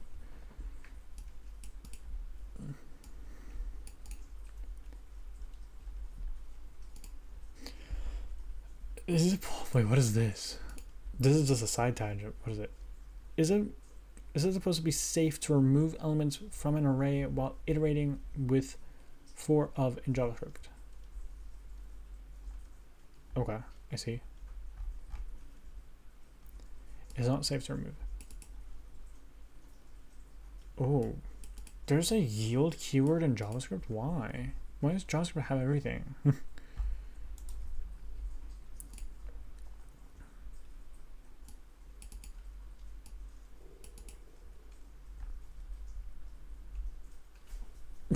Wait, what was this?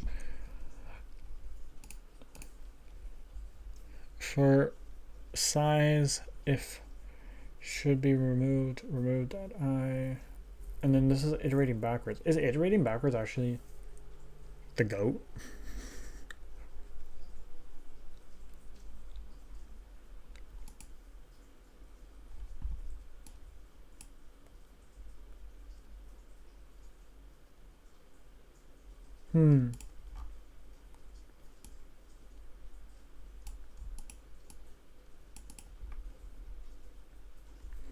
More optimal way is to move elements to be removed to the back of the array by swapping, then removing all elements by truncating the array. That's a good point. Not sure about GD but usually there's not a problem as the compiler will take care of these kinds of optimizations. But let's be honest here. The moment you have to worry about performance of array operations is the moment GDScript is simply the yeah. Is to only increase your index value when you don't delete a value and drop reach null. This is a clever trick if you don't want any special logic on how your index range is calculated. Yeah.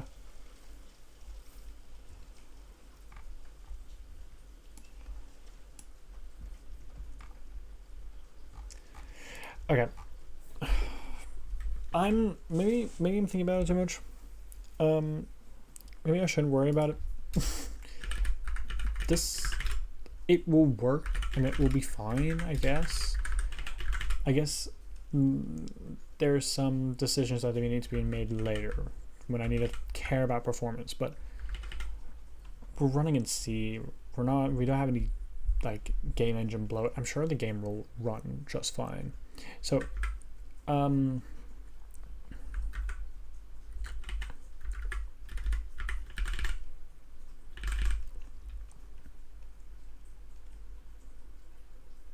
oh, this is wait, what? Why? Oh, this is interesting. So here we have a problem, right? This removes this, but it still compares against I, which means we're comparing against a future element. If this zombie dies, let's just continue. So Yeah. And then after all of this, because that's the only part where we remove it, let's just remember to increase this. So here we'll go I plus equal 1. That should be all I need. Okay. We're not going to notice any differences, but actually, let's see if we do. Maybe I broke something. So here we go. Okay, I broke something. Zombies don't die anymore.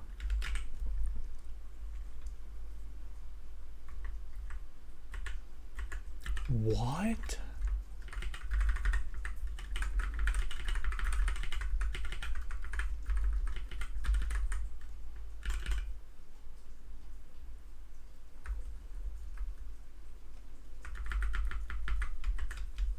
Wait, what?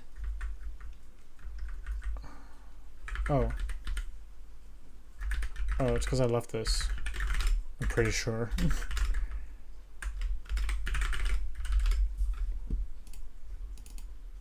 Oh, and now I can't shoot. Oh, and the game froze. Oh, and it's crashed.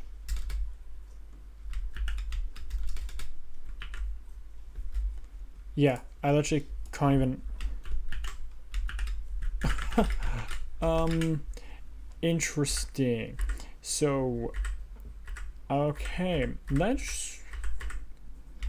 Why did that happen? Wait, what? So, did it just go into like an infinite loop or something?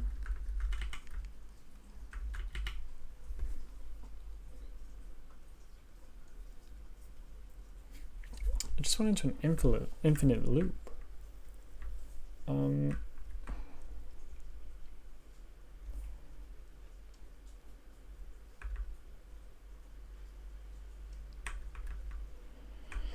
So if there's bullets, we'll iterate over the bullets. Check and easy remove it if needed. Cool. Yeah, that's fine, I think. And then here, we're going to iterate over the zombies.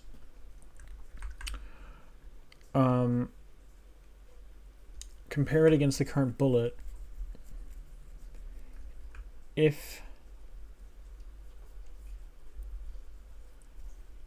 the zombie is dead, remove that zombie. Right, continues. If the zombie isn't dead, we'll move on to the next zombie. Remove this bullet. Set the remove bullet to true. Yeah, that looks correct to me.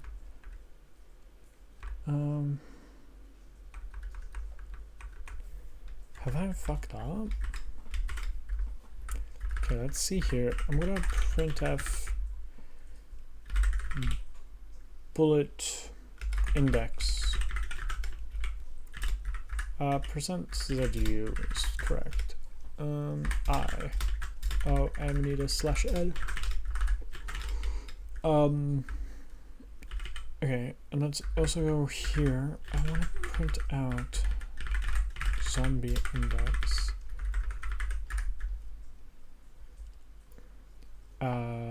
J.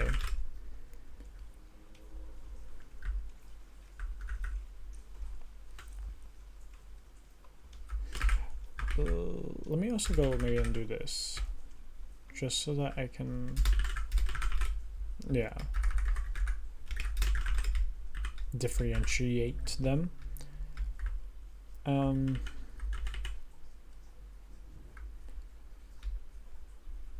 Let's just see that first.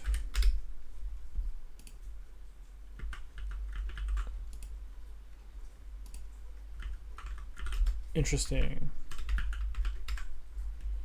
Yeah, cool. Okay, that's really weird because it looks like then here we go, we're almost at the top. Never mind, it just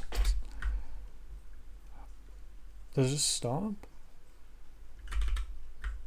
Yeah, just okay, cool.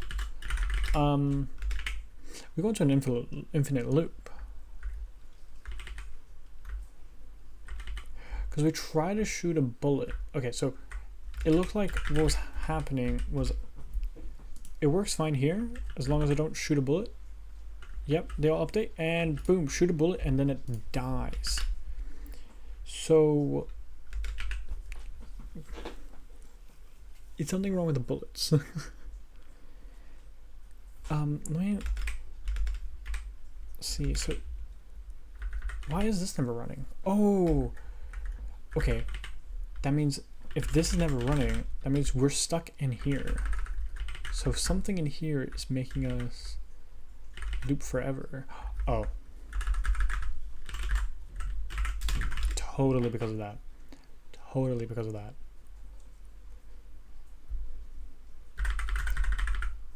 Totally. See, this is also why I'm thinking maybe I should just allocate a new array.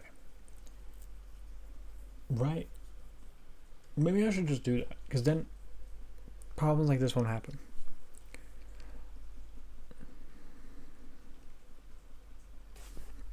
I don't know. But yeah, this should work now.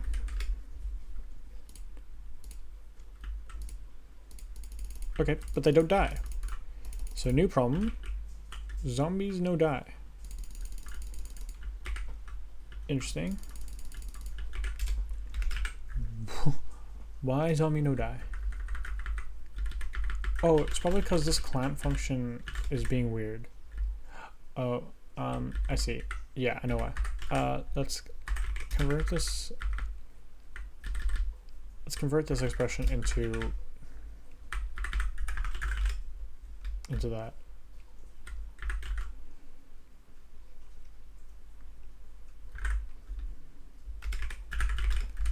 Here, now it'll work. Oh wait, yeah, because I have the really strong weapon. Yeah, cool. Okay, I want to get rid of these prints. Cool. So now I need to make sound effects, so that's gonna be super fun.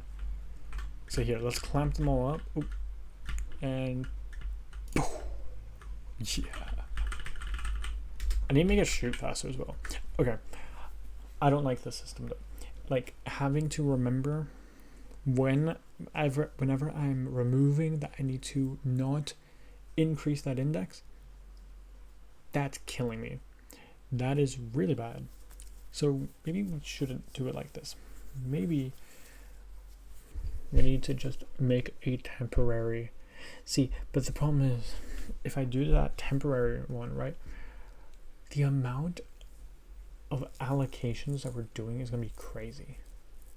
We're going to be asking for so much memory because whenever we're in here, actually, no, we can have a temp that is just cleared out every time we finish this for loop. So whenever we get to here, we clear out that. Yeah. Okay, I'm going to change it to that. I think, even though it's going to be a bit annoying to do right now, and I don't know if it is better, I think just for peace of mind, it will be better. So, okay, let's see. So I might have to rewrite this a little. So I'm just going to rewrite this over here. Doesn't equal null. Right.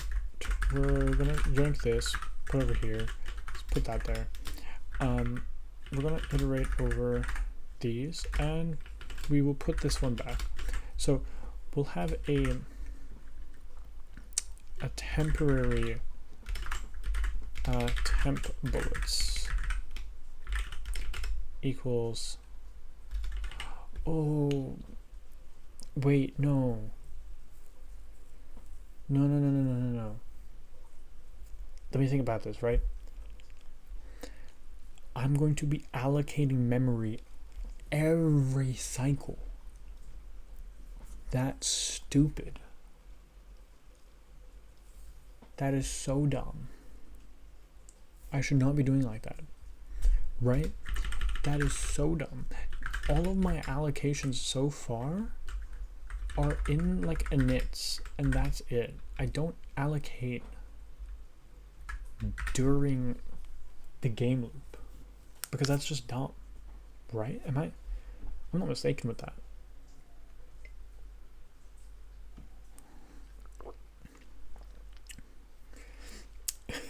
My glass is warm because I've got it right next to the fan, like my laptop's fan.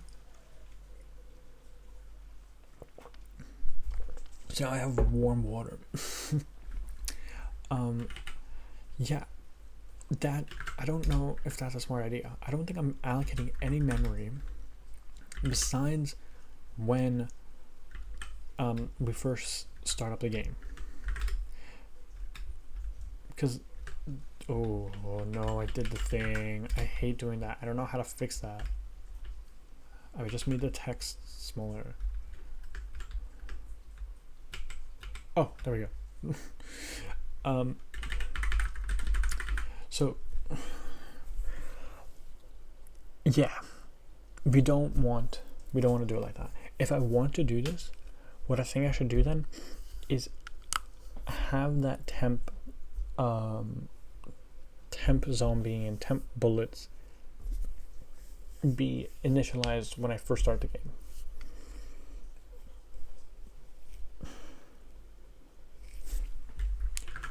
But I'm not bothered to. This is working. Why fix it if it works? Although this code looks crazy, right? I can't be the only one that thinks that. Anyway, let me see wherever I go, like, yeah, this one here, we can do what I did just then. Oh, it's right up here. But how we can do this is, wait, what? Oh, no, that's not what I meant. I meant for this one. But it is pretty much the same stuff. So here, change this to I, change this one to I, change this one to I.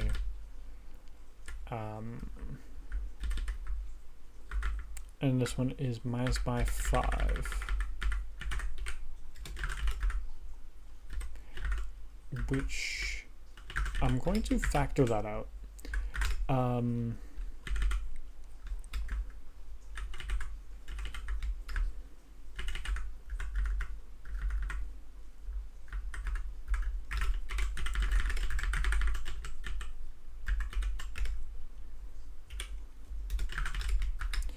So now here it'll melee damage. There we go.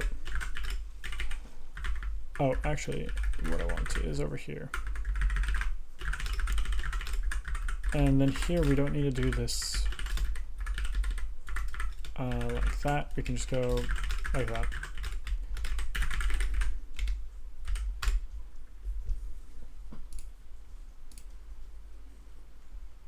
Cool. Now, the true test is for me to keep playing until I get to a higher round and see how well this gun works. I think I do like a ludicrous amount of damage, so I'm gonna be going up there in the rounds.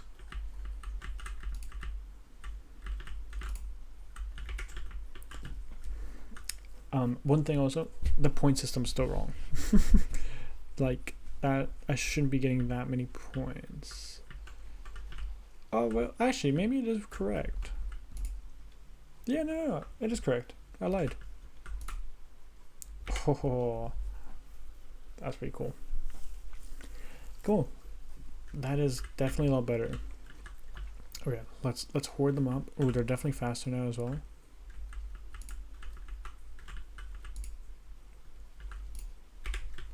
Maybe I should have meleeed that guy so I can save some ammo. So many dudes. Kaboom. Kaboom. Oh, crap. Okay. Let's see how long this sniper could take me. This is me just playing the game at this point. Well, very bare bones version of it. Let's go just shoot all these guys. Oh, can I line this up? Oh, I can. Wow, round 6 and I can pack a punch. That's a little nutty. Ooh. Oh, also ad break starting soon. In about 2 minutes.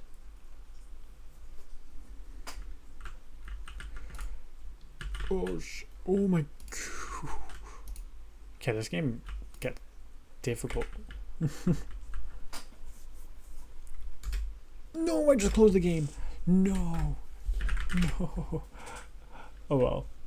I'm sure it would have lasted a while. Cool. So we've got like fix bullet fix like zombie bullet zombie like let's just say bullet system. Bullets go through zombies if they have died. There we go.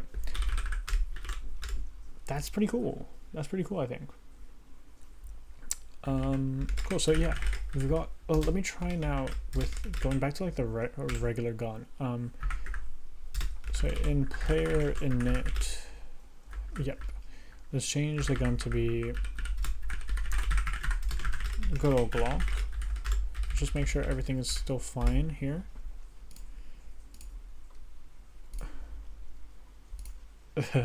No, it's not.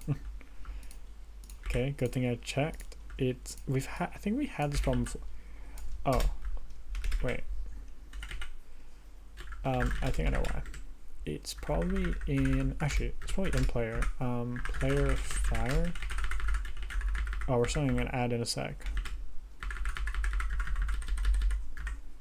Okay, I'll fix this in a second. We'll take a break because there's ads. Ooh.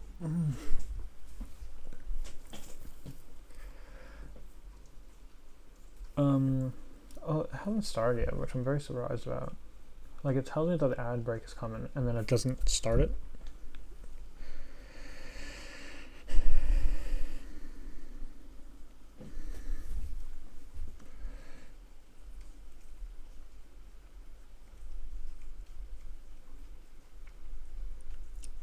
Is this ad break starting?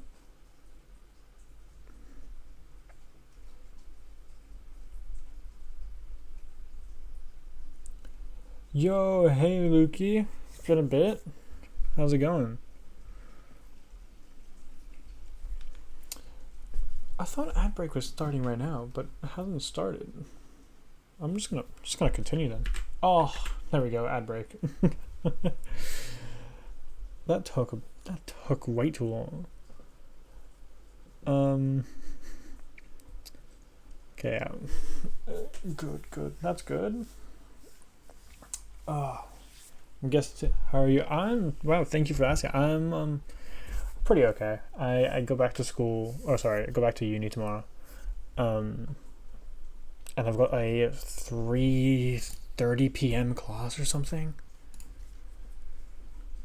Yeah, I'm not looking forward for that. But yeah, it's fine. At least I have a day to do things, sort of. Although I'm probably not gonna do anything as well. I'm probably just gonna stay home and just, I don't know, use my computer. You know what I mean? Oh. The game's going pretty well as well. Well, I mean, minuscule progress, but progress nonetheless. I'm actually continuing to try and make the game. Like I've tried making a few games before, and I've always cut it halfway, and not even halfway before even it gets the stone rolling. But it's going all right so far, I think. You're finished off with your exams, right? I think you mentioned that your last one was I think it was last week or something. I don't know if I remember right.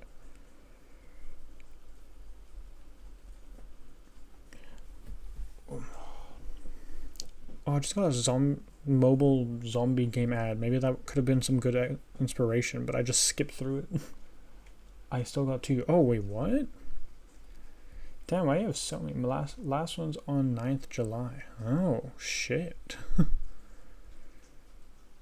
Damn, you got a bunch of them. Wait, how long is your... Wait, let me pop out the chat. How long is like your... What's it called? Like exam period? Like, what day did it start?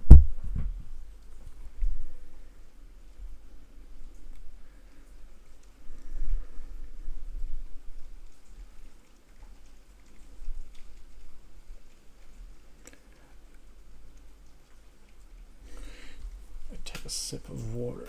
I'll stay hydrated.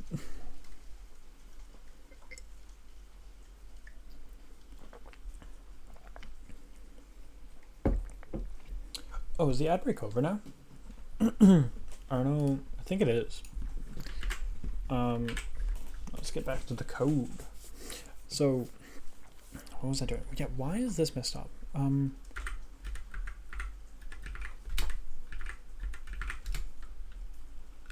So I changed some of the code and it ended up now so that a semi-automatic is now a full auto.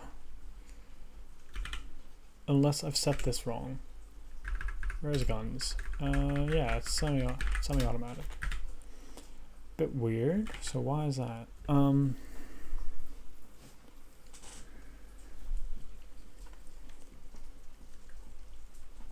I think if I change this back, it's somehow gonna start working, and I don't like that. What if I remove that?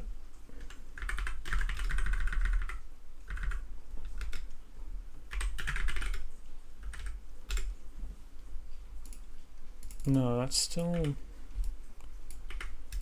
interesting. Let me just look at my code before. I think first was 4th of June. Gee! Wait, that you have a month of exams. That's kind of insane.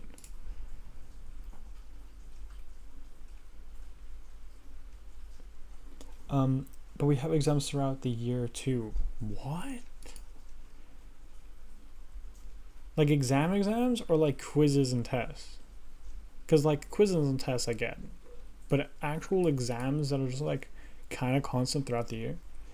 Yeah, and while we have exams, we have lessons and exercises too. Both. Jeez.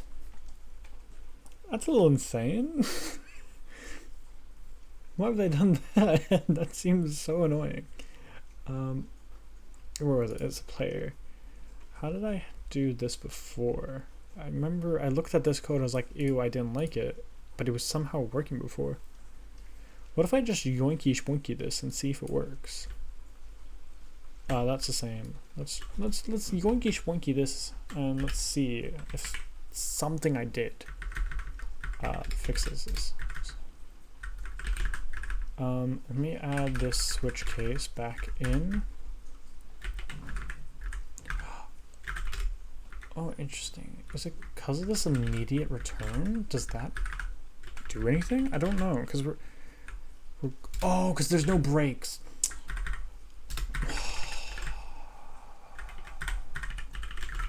I hate switches in C. Oh. It's alright. Until now, I only got 1s. Our grading system goes from 5 to 1, where 4 is 50%, which is positive, and 1 is 89 to 100%. Interesting. That kind of reminds me of it's kind of similar to how Hong Kong does their grading system, because I studied in Hong Kong, or I grew up mainly in Hong Kong. We have like in the local curriculum, it goes by L1 to L5, so kind of the same thing, but 5 is the top one, where you're like L1 is fail, fail. L2 is pass. So same thing like I'm guessing with your 4 that is a pass. And then L5 I think is like 75% or something around there. And then there's L5 star, which is like 80% or something like that. Then L5 star. Yeah, in Italy it's different. We have to have 60% to be positive, which is 6. 70 is 7, and so on. So a 10 has more value than a 1. Okay. That's pretty cool. Like, so random, but like, whenever I watch like movies and shows or whatever, but I always see, the letter grading system. I never hear about like Italy's grading system or Hong Kong's grading system, stuff like that. Like, I feel like it's kind of cool to hear about it. I don't know. Like, they're different, but they're kind of similar in the sense of how with yours it was like the Hong Kong one but swapped. But I'm guessing there is nuances to it as well. That's really interesting. Does it work? It does work again. Okay, cool. Okay. Sick. Oh yeah. So when you weren't here, I added not that many things. I just added a little point system. So whenever you shoot the zombies and kill them, you get points. Have you made the animations yet? I've been procrastinating the animations. I really just need to like lock in and do the art. Like, art is really what's holding this. I feel like art is what's really holding this back right now, because I could also make a level editor, and then with the art and the animations and all of that, I could put that with the level editor, make some nice maps and stuff, or eventually make some nice maps. So when they stand still, they are rising. Yeah, that's the idea. That they're like crawling out of the ground. So, well, right now it just looks like they're kind of T-posing, but not the actual T-pose. Yeah, that is the idea. Okay. Also, you implemented it already. Sick. Wait, implemented the which one?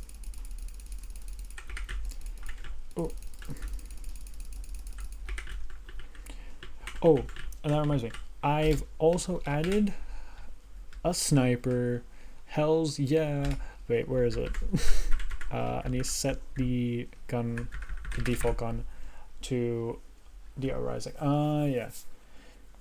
Yeah. I've got the code for it. I just need to have actually run the animation. And make the animation. What was it? It's the Barrett. Oh.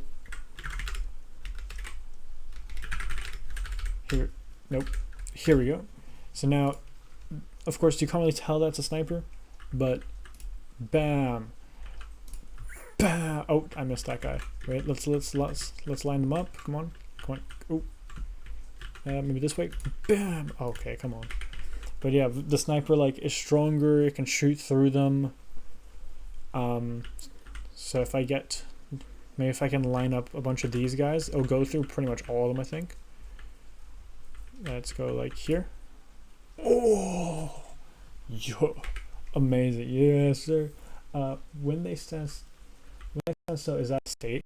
Yeah, I'm pretty sure I've set it up like that. Let me go over to it.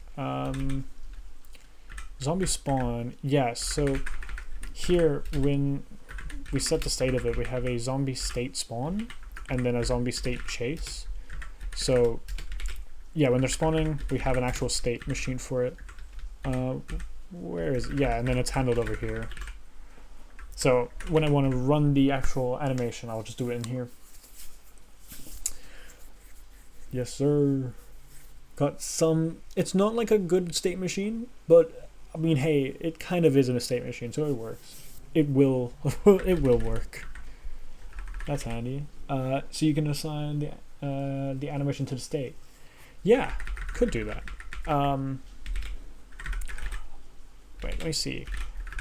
Yeah, here. So, because I've got a union, I probably want to like add more to it. I can make a little struct specifically for the spawn one. So then, yeah, I can load up the texture or the animation when we're in that particular state. But before any of that coding comes in, I need to make it. And I don't even know how to make it. I've been doing this all in GIMP, and I have no idea how you would even do animations in GIMP. I've thought about downloading, what is it called? This one, yeah. I've thought about downloading this, or I'm not. I'll probably just build it from scratch, because it's open source, but like, it costs money, and I don't have money, so I'm just gonna build it. But maybe I can. Oh my lord, maybe I'll try and learn this and see how to do animation stuff. I think Blender can do that too. Oh yeah, I'm sure Blender can. But can Blender do 2D things? Like Blender... Oh, pixel art. Oh, sick. Well, okay, I guess I would have assumed... I could have assumed that Blender would be able to do this. Yeah, I think so. Yeah. Oh, that's cool. But I'm guessing that's like still 3D. Is it just done in like a 3D space anyway? Oh, that'd be pretty cool if like I can do it in a 3D space and like then make it 2D. I don't know how the depth and stuff would work. I don't know how Blender works as well. I haven't ever used Blender. Hey, wait a minute. This ain't Blender. Why are you saying Blender pixel art? This is not Blender. But yeah. I think there is also a 2D drawing space. Oh, okay. That'd be handy. Man, do I just take a day to learn Blender fully? I probably will need longer than just a day, but maybe. Oh, why is my... Oh, okay. Oh, what's this? We copy the link. I trust the link as well, because it literally says Blender. Here we go. And because it's coming from you. Let's see, jobs. Whoa, what's up? Let me take... I can't. I definitely wouldn't be able to work at Blender. There's no way. Story art, drawing 2D and 3D. Cool. Slur warning. Whoa, what? Oh, because job? Don't say the J word. Too scary, bruh. I don't get why whenever I go onto Twitter, I always see fucking... Why, bro? What? That's cool. Yeah, maybe I just take a day to learn Blender.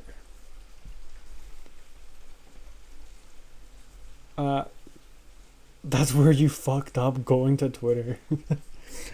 Yeah, you know, I've been thinking about uninstalling the app. Like, I don't even use it that much anyway. It would be the occasional like, oh, I'm sick of scrolling like Instagram and Reddit. Let me just see what's on Twitter, and then I like see some CP. That's where oh, chat, delete Twitter, real. What else do I need to do? Also, maybe I'm not gonna remove this gun at some point. I think it'll be really fun to just keep this in the game and like for people to unlock it. It's a little what's it called? It's like a minigun. Here. Yeah. Whoops, I was already in here. Rari. So if I put on the Rari, yeah. I think that's really fun. Leave as a little Easter egg. Okay, let me change it back to block though. Yeah, average Twitter experience. Me when you. Let me check the to-dos. What else do I want to be doing? So I've done the point system. I fixed the bullets. Let's maybe try and do one tiny thing. I'll put this in progress because I'm still doing more stuff for it. Is there anything I can do that doesn't revolve around art? Oh, wait, actually, here's something I need to fix, which you guys can't see because my camera is blocking it. Where is it? Wait, why am I going in here? I want to run the game. Here, wait, let me try and move the camera. Okay, I think here should be fine. Okay, if I run the game. Oh, wait, that's why. I wanted to change this, sorry. From Glock to the Barrett. So, here we go. When I run this, it says Barrett and then M. It doesn't get out the full name because I'm rendering it from left to right instead of like calculating where the right would be and then setting the left, if that makes sense. So I'm gonna fix that. Also, should I move my camera to be like up here? Is that better? Because then it also doesn't block that part of the HUD. But then it might block the whatever. I'm just gonna leave. I'm just gonna leave it, man. Whatever's, bro. So I want to fix that. I guess for this part, I will lift my camera up so that you guys can see what I'm doing. Here we go. Where am I? I need to draw HUD. Where is draw HUD? Draw HUD. So, round points here. This is what I want. Okay. So the way that I'm doing this is the exposition? Yeah, the exposition is the one I need to change. We're doing width, the total width of the screen. Here, the total width of the screen. And we're minusing by the length of the string. I don't know how to visualize this. Plus 1. I forget why I do literally plus 1. And then divided by 2 times by font size. I'm only past me understands why this is why it is. Hell, actually, I don't even know if past me knows why this is why it is. So,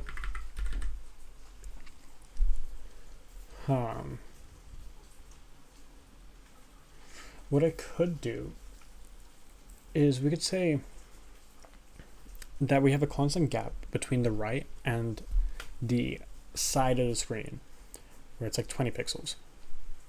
So we could just keep that gap, then find out where we need the left for the X to be so that it ends at that starting of that gap. How? I don't know.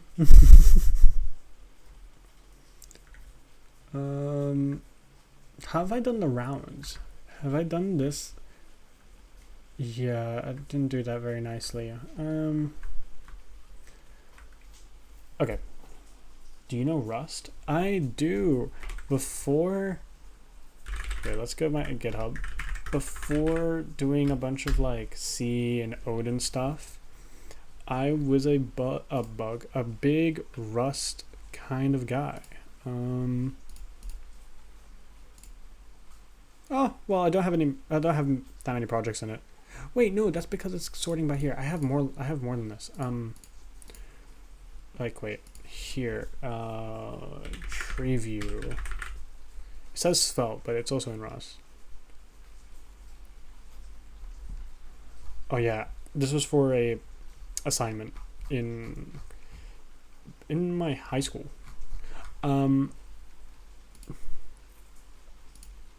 Wait. Just proving that I know Rust. Here we go.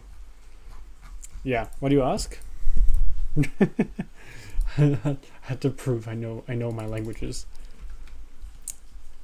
I have some other ones, I'm pretty sure. Piff. Yeah, this is just big int and Rust. Impulse was a programming language. Just curious. Oh, okay. One of my advent of code things. Apparently, I wrote the most code for this in. Okay, cool.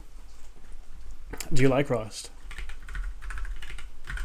Are you a Rust kind of guy? Are you a C kind of guy? Or I feel like a better comparison would be C++. If I'm gonna do a project where I need something like C++ or Rust, honestly, I'm going straight Rust. I don't like C++. C, love it. It's just like it's so simple and there's not a lot to it, but there's such a wide like community for it. You know, there's so many people. I don't know C++. Only C. Huh.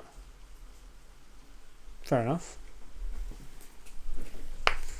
Oh, but yeah. But yeah, I did a project in Rust this semester. Oh, what'd you make?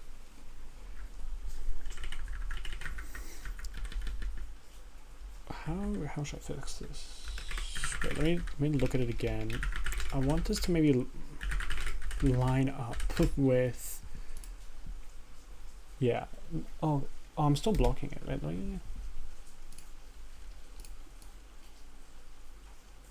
Here we go. My camera's gonna be in a weird position with that, but don't worry about it. A vulnerability scanner for Debian. Whoa, what is that? That sounds sick. Like, what kind of vulnerability scanner? Yeah, I need to fix this. So maybe just honestly, maybe if I just go like width, but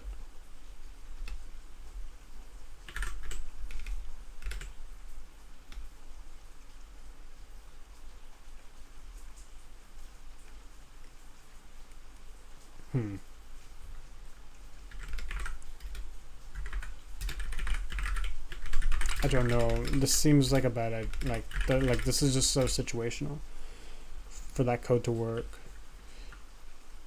Like, yeah, that's not how I want it to look. Okay, let's actually think about it then. So I'm thinking, let's go over to here. Let's clear this. I'll just fill. So right now we've got over here is the health, here is the round, here is the ammo. Let's just go like 10 out of 100, and then the name, we'll go Glock, for example. And here is the points. Let's just say we have 500 points. I want a gap here. I think. Wait, actually. Oh, I know why. This is fine, because this one, I'm pretty sure, like,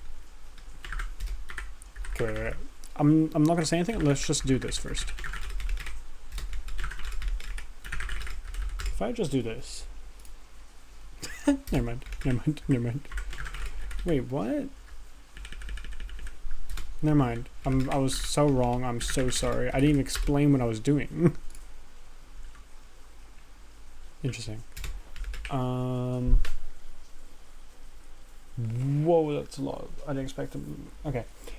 There's a server which collects client data. I made a protocol. Wait, there's a server that collects client data. Okay. I made a protocol where you can send commands to each client that connects over TCP. The client then sends a corresponding data like Debian release, hostname, or package list with versions. The server then stores this data into a database and maps the package and version to the CVE from securitytracker.debian.org. which is deserialized and also stored in the DB. Then the CVSS is queried and summarized on a website. Okay, I read that and I don't think I actually processed any of it. So protocol, send commands to it. There's a server which collects client data. So meta protocol where you can send commands to each client. So, okay, so you've got a server, you've got clients, and when you run this command, it will grab out the client's things like their Debian release, their host name, and package list with versions. Okay, cool. So this command gets the basic client data, right? Yeah, gets the client data about the Debian versions, stuff like that, and then stores it into a database, and then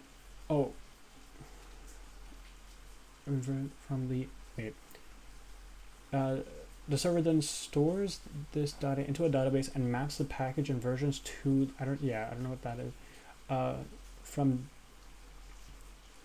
which is deserialized. So I'm guessing because it has JSON there, so you deserialize and also stored into the database. CVE is common vulnerability and exposures. It is an identifier for vulnerability. There's an API from NIST, or is that NIST? That gives a rating to this. Interesting. I have no idea of what goes into that. I understand the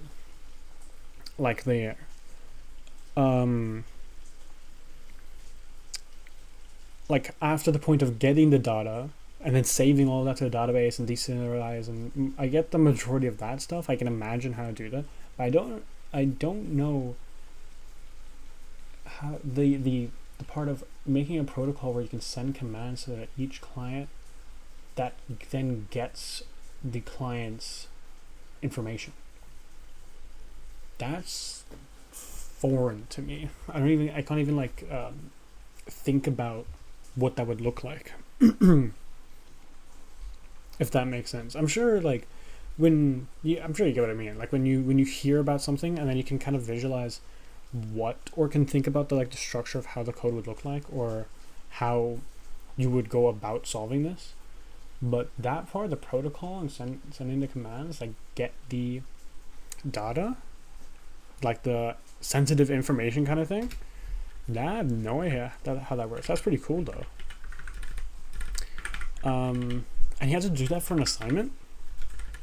Is that something where it's you can kind of they kind of show you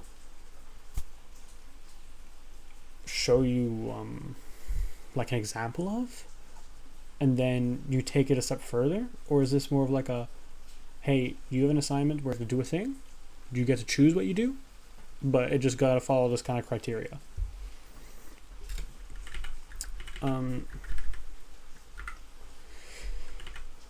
Okay, yeah, so I just want to fix where the text is.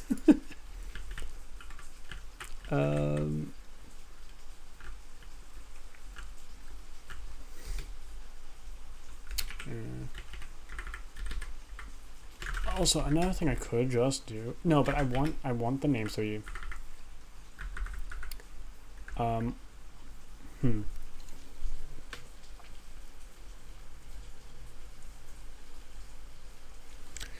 Maybe I calculate a different width for this one.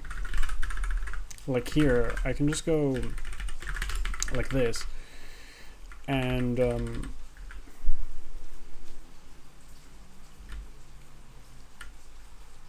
I need it to be more this way, so we need to decrease the number. So what if I just don't times by the font size?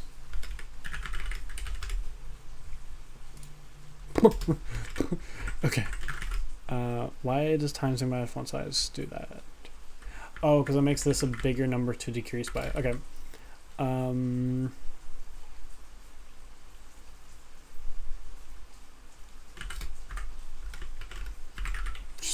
let's just add on a font size. Maybe this helps.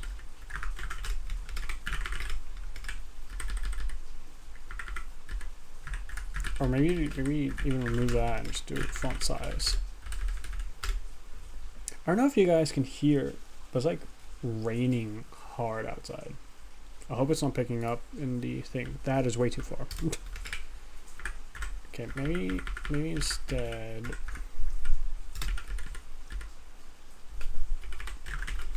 Kind of hard coding this, but I don't know. Kind of lazy to think about positioning of stuff right now. Okay, yeah, but I definitely have to. Okay. We had to choose a project, and me and my friend came up with this. You could choose or pick one. Cool. That's really interesting. Do you perchance have your code on GitHub or anything? I'm guessing not, because it's an assignment. That you probably wouldn't upload to GitHub because it's not like a personal project or something like that. But I find that interesting. Let me open up the website. Maybe I'll get more information that way. Let me copy link. I'll just do it on just one of my private screens. Where am I? What is happening?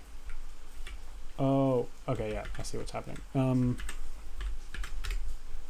Here we go. Let me just take a look. Let me see if the... Well, actually, you sent me this website, so I might as well... Here we go. Whoa, what is it? Oh, okay, so that's the thing you sent me. And, okay, so this is showing, like, a bunch of versions for different repositories and packages. Cool. Ooh, this is a massive file.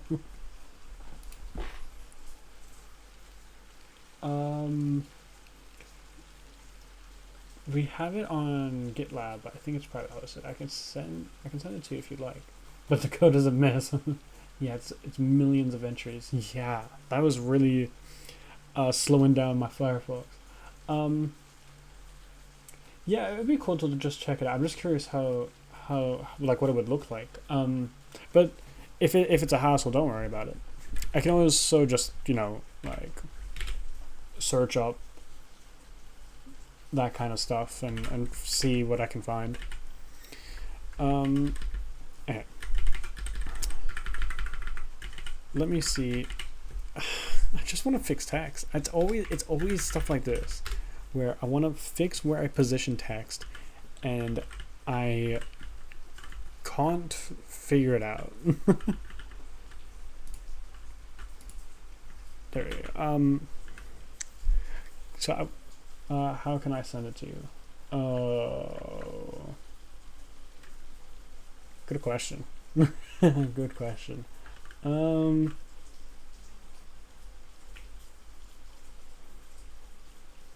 I remember a while ago I set up a Discord server for like this channel, this channel. But I haven't done anything with it and I haven't set it up at all. So I don't want to invite people to it. So don't worry about it. It's fine. Yeah, it'll be I feel like it'll be a hassle on both our ends to do it. For you to send it to me. So yeah, it's alright. I'll just take a look online. Yeah. Okay. I want... Where's my thing? I want this kind of gap here. And I want that to be kind of fixed so that whenever we draw that text, it will... kind of like a gap like here. I don't know if you can see that. Yeah. Gap like here. Where it'll always be drawn to the end, so like it'll always match up with that end part. I hate drawing text. It's genuinely my least favorite thing.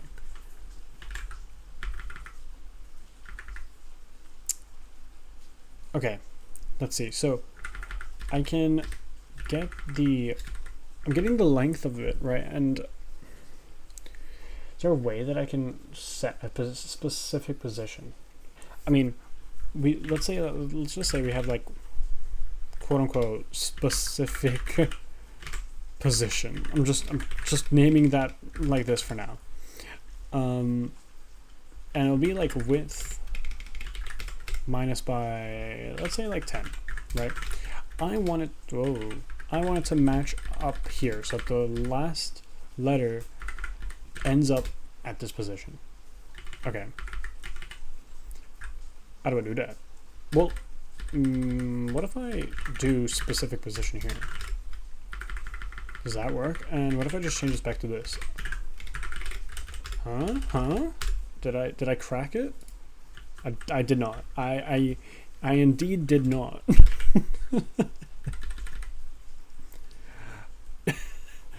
Okay. Fuck.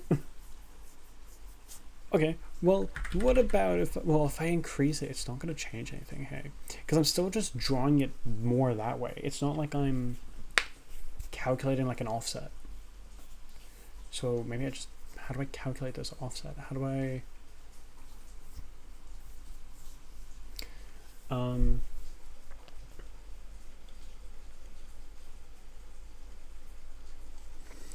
Okay. How should I do this?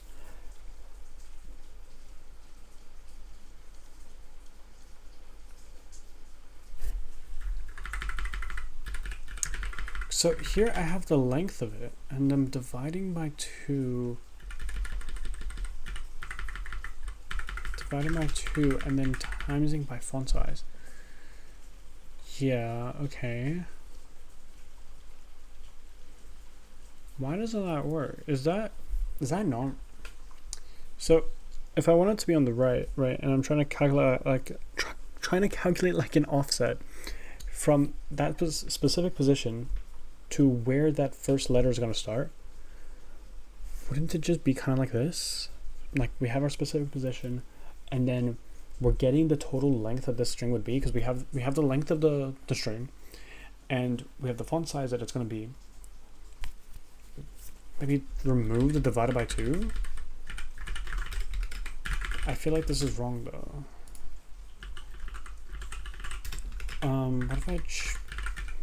What if I remove this? What does it look like when it's just width? If it's still a gap, then yeah, that's kind of weird. So I feel like that divided by 2 is needed. Let's see here. Why? What the heck, man? Okay.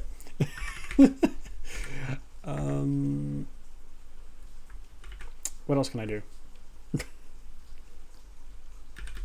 I hate tag. I hate rendering text, or not rendering text, but like positioning text. There we go.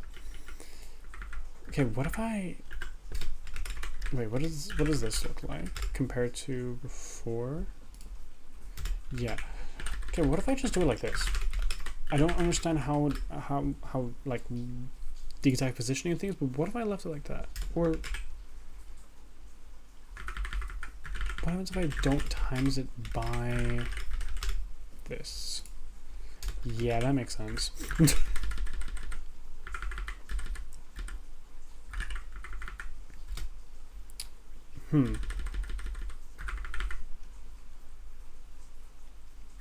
But if I did this plus 1, maybe? I don't know why I even had this plus 1.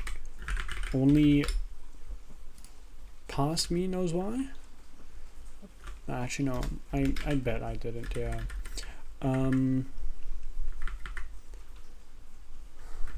Okay. I'm just ending up writing the exact same code as this, but without the divided by 2 there.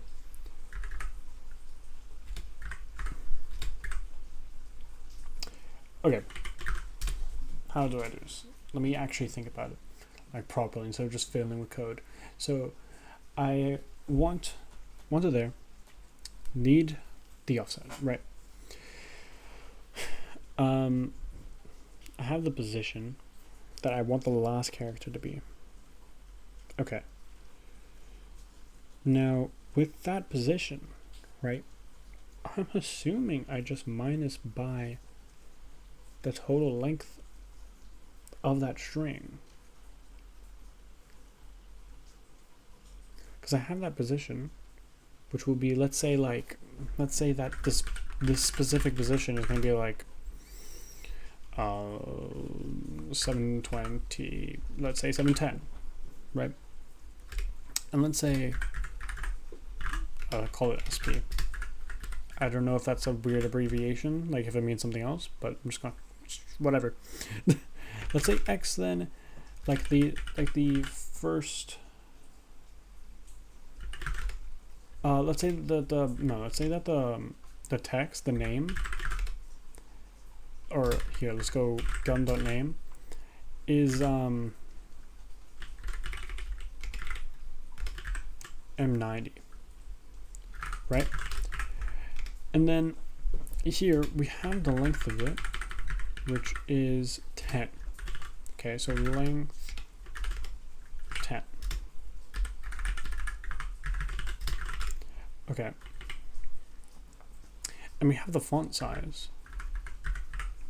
Total line in pixels. 10 times font size. Right, cool. So we have 20 here.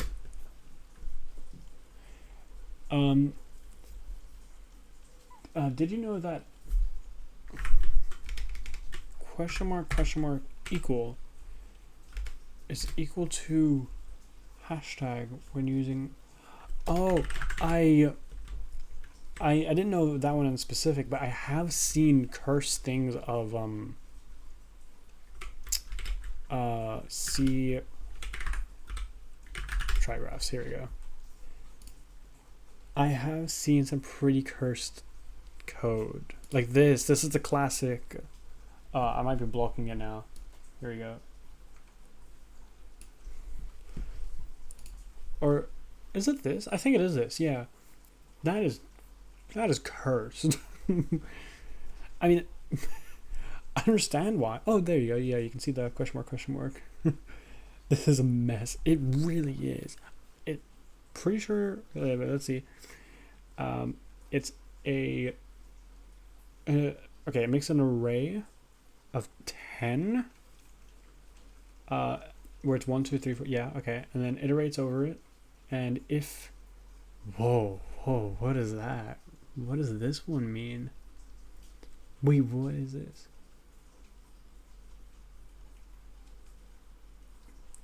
I question mark bracket. So, wait, this is XOR? That is XOR? Why is that XOR? Wait, that's crazy. I mean, I guess what else can you do? But also, I love that over here, if I'm understanding right, that's equivalent to here. I'll just write over here. That's equivalent to I at X. They're purposely making this more obscure than it has to be. Like, I know that this is valid C, but you don't have to be doing that. You could have done X at I, because you've got array X. They're just doing that to be even more. You could also do X at I. Yeah. Like, that's what you would expect normally, because that's array access, right? Because that's the array. That's I. That's array access. But they're purposely going out of their way to make it more obscure and doing it with I at X. That's funny. God, that's horrible. Obfuscating C code low. Yeah, they love doing this. I've seen toting hello actually, maybe if I just go out, let's just go up. How you spell obfuscated? Obfuscated C hello world. Oh, don't give me like these. Yeah, this is also a classic. Oh, this is bytecoding. Yeah, this is bytecoding. There was like a Hello World that he did that was like, there weren't the words Hello World instead of assembly. Nah, whatever. Oh, this is a project. Wait, let me see. In Python. Why? One line version? What is happening?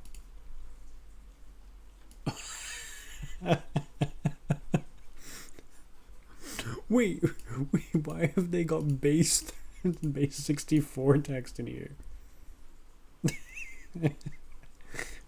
Okay, this is just dumb. Congrats, but like, come on. That's funny. Yeah. I wanted to fix the length, but I think I'm done for today. I don't think I can code anymore. Sorry, not length. I wanted to fix where the text is, but yeah, I think I'm done for today. I think I'm just gonna relax for a little bit. We'll keep the stream going, but I can't. Yeah, it's just a simple little text thing. I could probably force it to work eventually. What is the reason for the blocks? Like these. It's just to help me, what's it called? See what parts of the HUD I'm drawing. And also so that I don't like repeat variable names in the same scope. Like here I got font size, here I got this font size. Yeah, that's it. Yeah.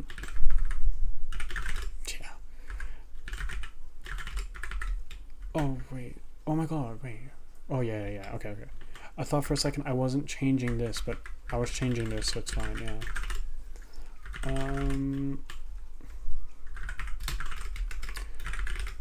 Cool.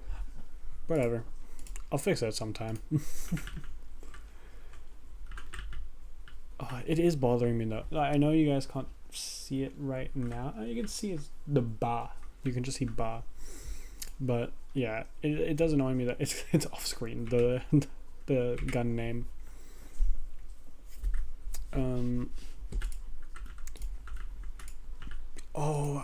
I just remember I wanted to add a like camera shakes when you shoot.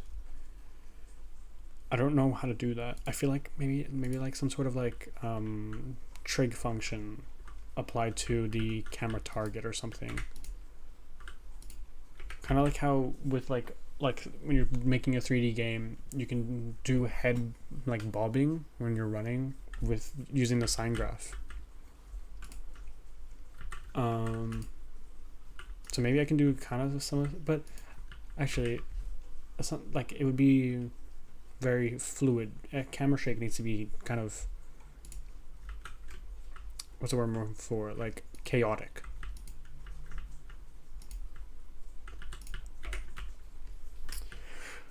Oh. Okay, let's see how long I can survive with just this Barrett. And maybe I'll come up with some ideas for what else to add. I really need to kick my my artistic skills into gear. I don't have any artistic skills, but I need to try. Oh, what? Just another guy. Also, I'm thinking maybe I should have gun models so I can show what kind of gun you're holding. Or maybe not over here in the HUD, but literally show what you're holding. I also need to make it so that the character faces the direction that you're moving in. Like if I'm moving left and right. Whoa.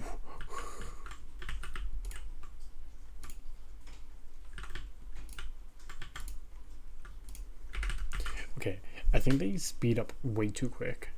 That's only round 9, and they're, oh my lord. And they're like speed walking. Oh, and the sniper isn't a one-shot anymore. Wait, that's a little crazy. round 10 and the zombies are 2 shots. That's kind of ridiculous. Maybe I just increased this weapon, but also maybe the zombies just have a bunch of health. But also I've got a bunch of points, so maybe I just really need a play test. Oh my god. Oh no. Oh right, this gun. Oh, see, that's something I need to fix. I completely forgot. It's a sniper, but I can still spam. Interesting. I just segfaulted. I just got a random segfault. Oh no. How am I gonna find out why this segfaulted? I don't have any, like, what's the word I'm looking for? I don't have any debuggers. That's the word I'm looking for. wait, that's crazy. I segfaulted. You can get a core file and debug with GDB. Pass it as a second parameter to GDB. Okay, I don't think I have GDB right now. Yeah, I don't. Okay, right. Let's go. Where is it? Here, let me get GDB.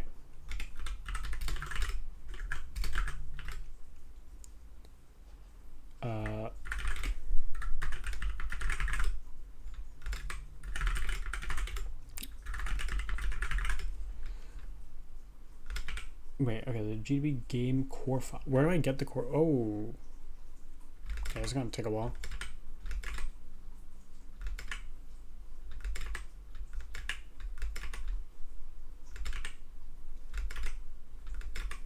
Okay. Yeah, wait, where do I get the core file?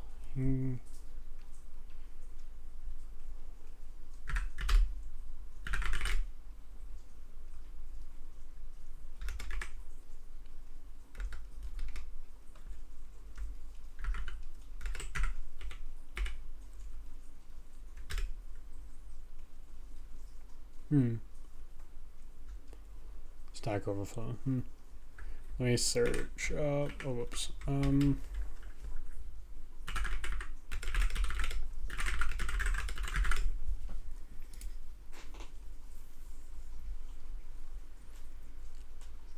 Enable core files.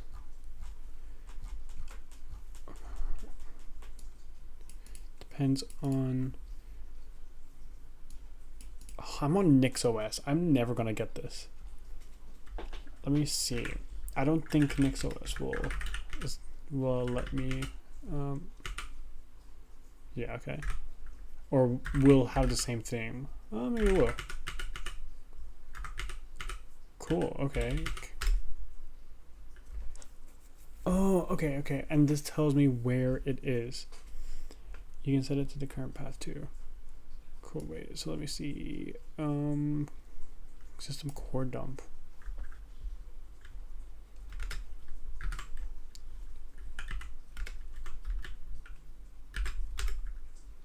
Oh, it's on directory. Right. Oh, it's a system. Oh, it's on directory.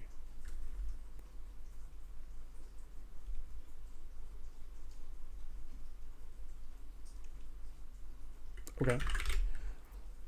Maybe. Oh, there's gonna be an ad break in 3 minutes. Okay. Let me lock in and try and get this. Can I wait? Could I just go like, for example, GDB Murray? But it's not gonna do what I want it to do. I forget how to. There we go. Yeah. Oh, okay. You know what? I'm gonna quickly go back to my printf debugging and see if I can figure out anything. I want to know. Oh, how? Wait, yeah. How am I gonna do this? That's really okay. Can I replicate it? if I do this again, what did I even do to get this to happen? I was like, I got into like round 10 or something.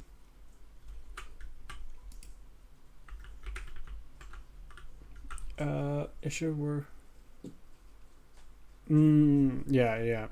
I forget you gotta do that layout thing. Like command. Compiling is recommended, yeah. Yeah, but I'll change my compile and my build script. Okay, wait, I want to see if I can get it to happen again. Maybe I should be trying to get it to happen again while running with GDB, but I've already started. I might as well see, because maybe I can get a guess if I just pay attention. The segmentation fault. I segfaulted. Did I access memory? That was already freed? That's what I'm thinking, but I'm not freeing any of these any memory. Is something getting reallocated continuously until... No, but then that'd be like an overflow. I don't know if that would cause a segfault. Well, maybe it would. Okay. Okay, so I was at like round 10.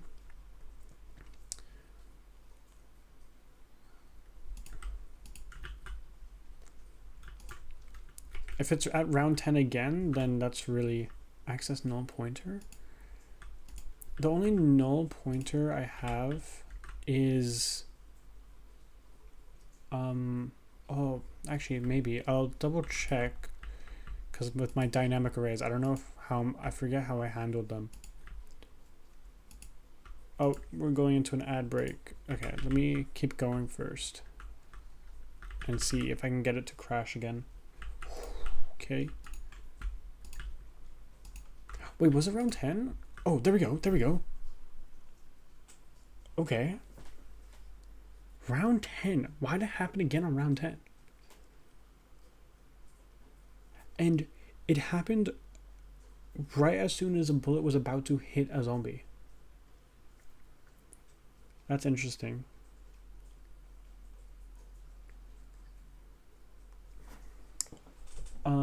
Maybe it could be a null pointer. But I doubt it. Let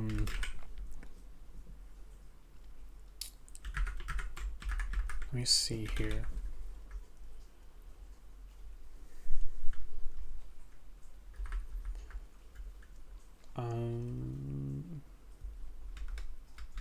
Oh, okay, we have an ad break. We're taking a little ad break, boys. Let me recoup. Let me drink some more water. Var lib app port core dump. I'll check that out. Okay, that's really weird. Happened on round 10 twice. Maybe it's just on Ubuntu. Worth checking.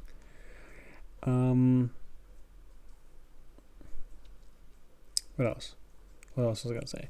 Yeah, it happened on round 10. It looked like it was as soon as a bullet was about to hit the zombie. I think the round 10 is just like a kind of like a coincidence. I don't know if it is, but because it happened twice. Because it makes more sense for it to die when a bullet is about to hit a zombie, and then like we check against something, and then we access some memory that is not supposed to be accessed, or something like that. Or like, yeah, like for example, when we remove a bullet or remove a zombie, but then we go ahead and check against that removed bullet or zombie to see if something else has collided or whatever. Here you go. Core dumped but core file is not in the current directory. Okay, check that out. Also need to change my build script to be with debug information.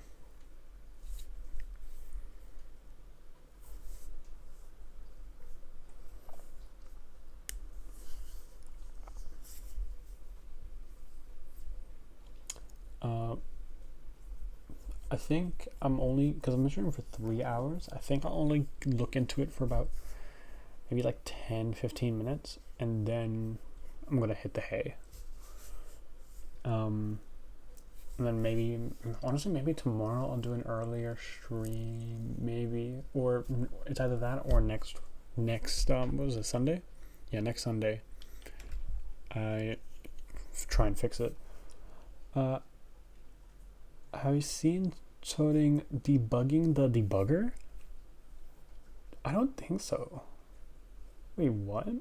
What do you do? Did you just like compile a debugger? Or what? Did he run the debugger in the debugger? That's kind of cool. I'm assuming it's that. Yeah. He ran the debugger in the debugger. Hell yeah. Okay. Bro, why is it doing that? Okay. What was I gonna check out? So, first off, let me see this.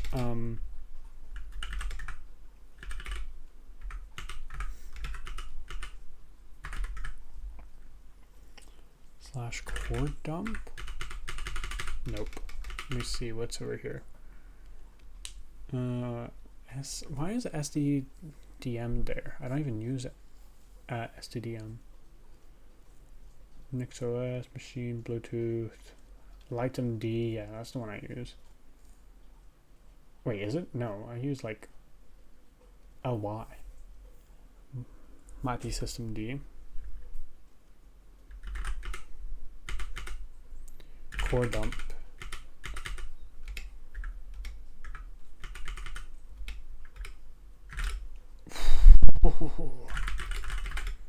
How many files are here?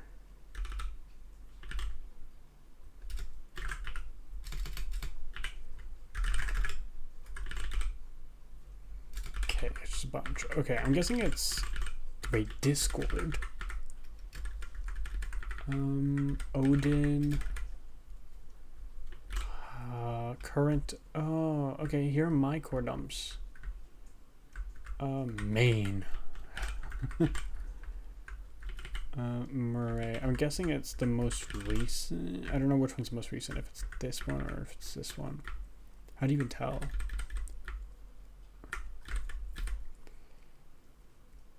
System D generates the core files.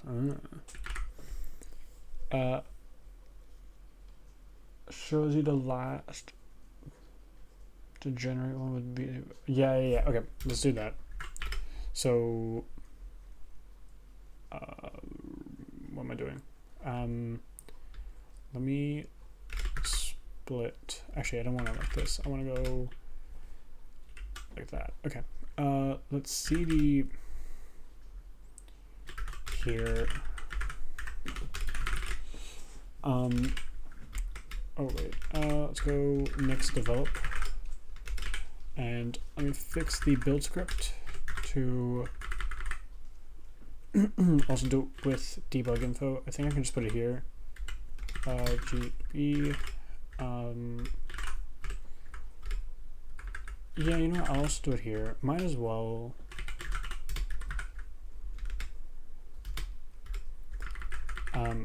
Maybe I'll make like a release as well. Maybe so then later I know not to use that. Okay. Then let me just double check. Do I have GDB? Yep, cool. Okay. So I need to run the game and I need to get it to have the debug info. Okay, so we'll compile. Hello, there we go. We'll compile it. Oh wait, do I run the game? Okay, well, I guess it's compiled. So I need to get it to crash again. Hey. Do I run it through GCC and then do it, or should I get it to crash first, then run through GDB instead of GCC? I'm guessing I want to do. Did you change build or build Nix? Yeah. This one's changed. You build it and just run it. Yeah. Okay. And then I just need to get it to crash again, and then take a look at it using GDB. Okay, cool. Let's do this. So I need to get this to happen again. Okay, let's see. So it's probably going to happen again at round 10, I'm guessing. Just not too sure why it happens around 10.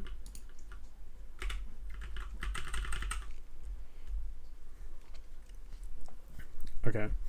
I'm just hoping that I'm not changing what I'm doing to make it happen. I'm guessing it just will happen, though.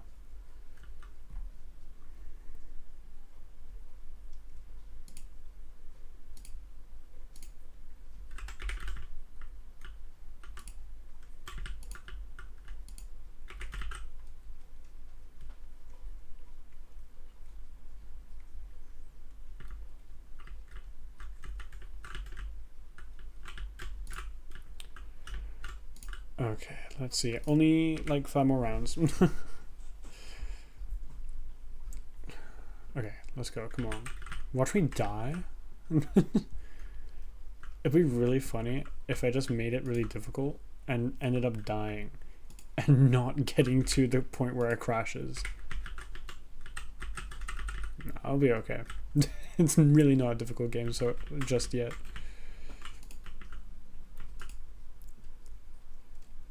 You can also run it in GDB too. Yeah, it's fine. Already at round 7, might as well continue and then just check out the core file. Okay, but I've never done any of this like checking out the core file stuff. I'm a big printf debugger, and honestly, I would printf debug this as well. But you know what? I'll give it a try. I want to learn GDB more. I used it like once, and it was for a uni assignment where we were like we're doing this like a really stupid assignment where we had to like talk about like the FDE cycle, and I used GDB as like a way to show the assembly and show like. It was a really shit example as well, but I got really good marks for it. Same, but debugging gives you a lot of helpful experience. Yeah. Oh wait, I just passed round 10. What? Wait, what would? Oh shit. Wait, how am I not crashing? No, what happened? Why is it working? Okay, that's weird.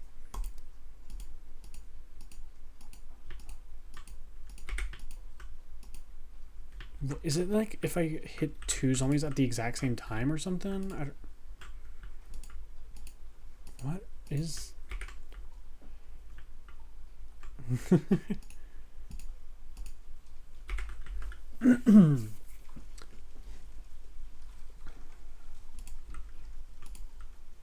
Oh, they also have a bunch of health now. Okay. Can I get it to crash? Come on. No way. That's insane. Okay. I'm out of like ammo. Yeah, I'm out of ammo. Let's run this in GDB. I don't know how this goes though when you run it. How does running a game go when you're in GDB? Because like you step through GDB, right? How do you step through a game? No, I know like the literal command.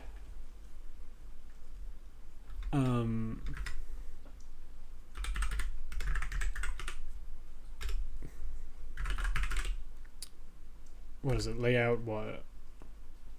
This part I don't remember.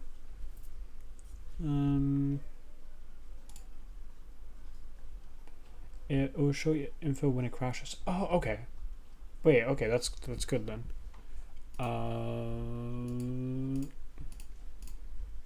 Oops. Yeah, let's see. Thank you. Oh, wait. Okay, so it's showing me my C code. Do I still need this? What is the...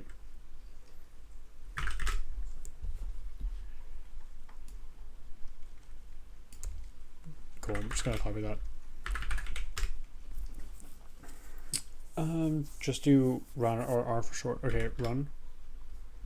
Okay. Cool. So now let's try and get this to crash again.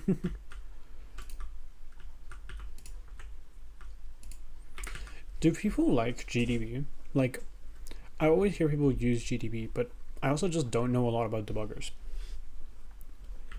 I'm sure, like, there's probably, for game dev, there's probably some debugger that people thrive on. I like it, but I use it with plugins. Oh, you can get plugins for GDB?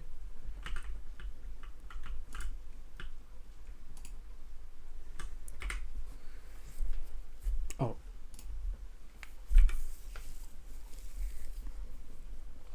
What kind of plugins could you get for GDB? Does, like, I'm assuming it gives you more functionality and stuff, but like, I don't even know, what do you need in a debugger? Yeah, like GEF or .dg, okay, which helps you a lot when looking at assembly. Cool. Okay, I'm just hoping I can replicate this crash. It didn't happen that last time. I don't know what caused it.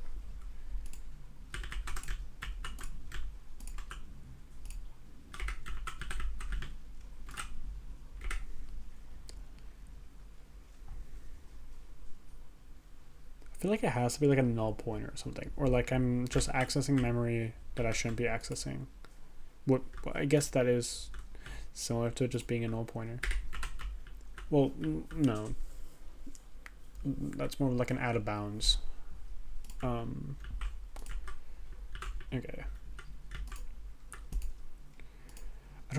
I wish I knew what were the steps to reproduce that crash.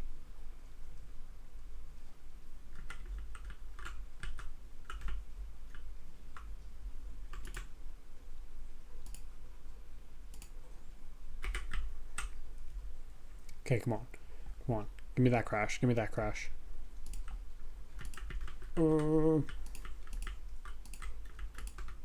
don't think I'm gonna get that crash. Okay, let me also do this so I don't waste any more ammo.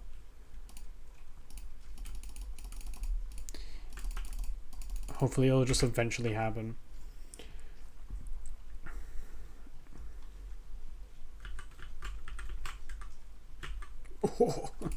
Oh, there we go. We got a crash. Could it be that you usually run it with NVIDIA? No, I don't think so. Okay, we got a crash. What do I do now? What is this? Mem move. Oh, okay, we got a mem something. Okay, so it looks like when I'm doing, if I'm understanding right, just from that alone, just from mem move, something's happening with when I remove the zombie. We must be trying to remove the same zombie twice. Do backtrace. How do I backtrace? Do I just say backtrace? Backtrace. Oh, okay. Can I close this? Maybe like, oh, there we go. That's fine. Can I if I close this window, will it close GDB as well?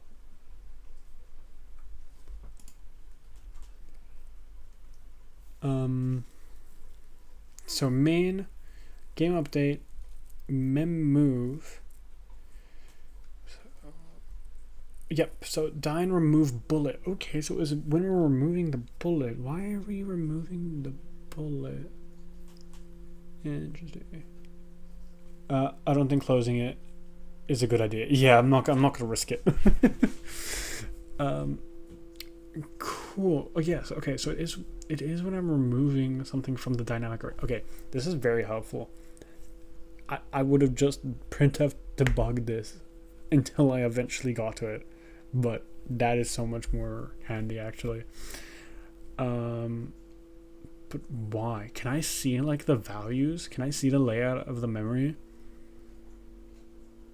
So source game.c line 10, yeah. I'm pretty sure I remember which one. Oh, I can't even look at the code right now because this window's in the way. Maybe if I move it off screen. Oh, not this one. No, what did I do? What? Okay. Oh, I can't move it off screen. That's annoying. That's bugging me. Okay. Can I? Okay. Can I? Nope. Okay. So we got die remove bullet. Right. This is the function that's called. I remember what function that is. So when we're going to remove a bullet, that means we're removing the bullet because the zombie and the we remove the bullet if I'm just trying to remember without looking at the code. I'm pretty sure I got all the information out that I need. Lol, hyperland. Thank God I use DWM.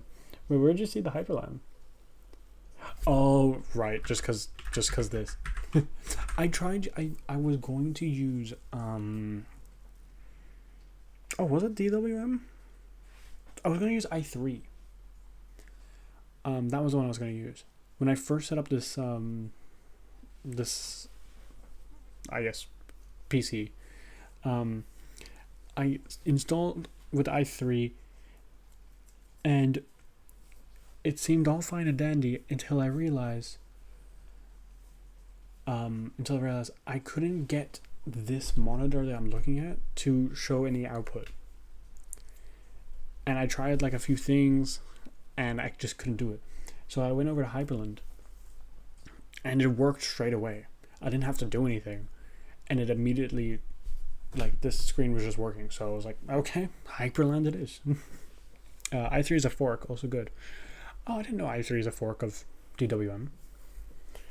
Okay, I think I can close this. I understand what this is. So, yeah, let's close it. Oh, can I guess, should be able to. Ooh, okay, thank you for saying that. I was about to close this. Print var name.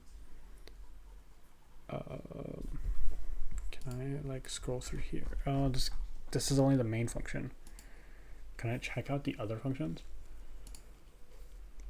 Print variable names. I don't remember what.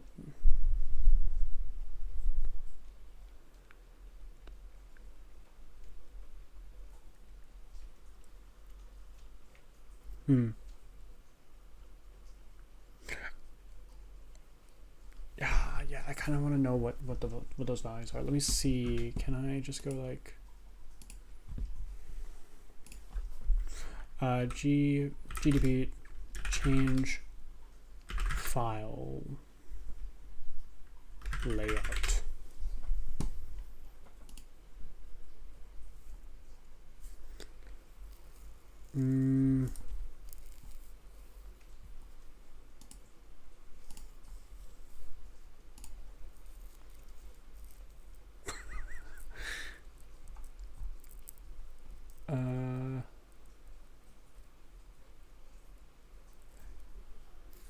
Layout next.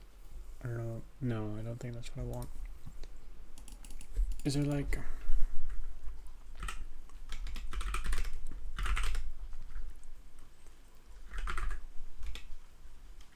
Okay, what about this?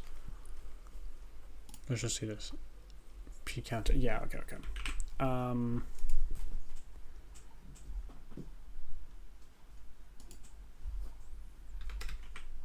I guess I could just do this. This would have been easier. What do I need?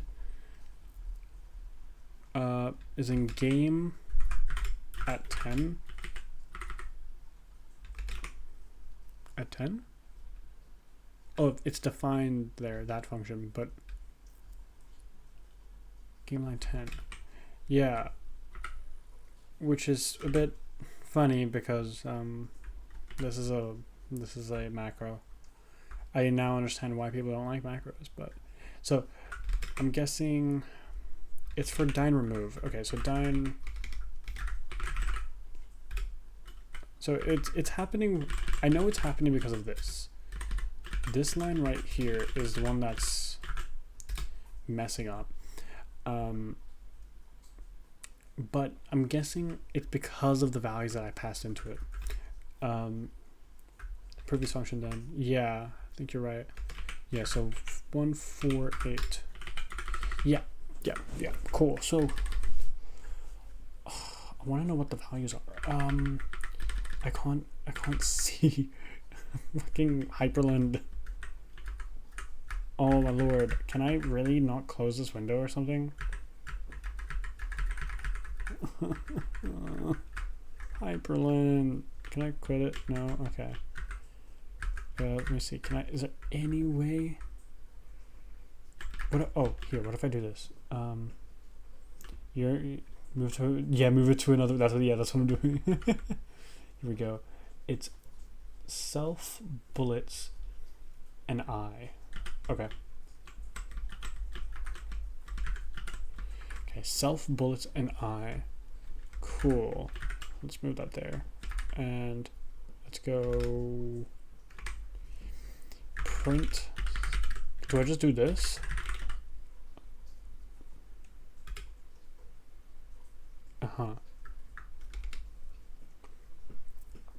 Do I go like... Do I have to step into it first? Or do I just say print? No.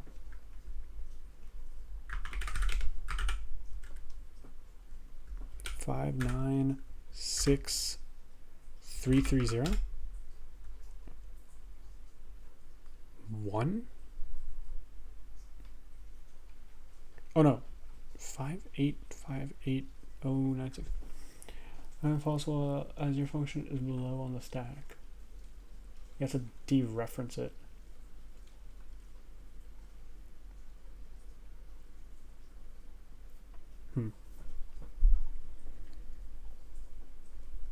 Okay, what about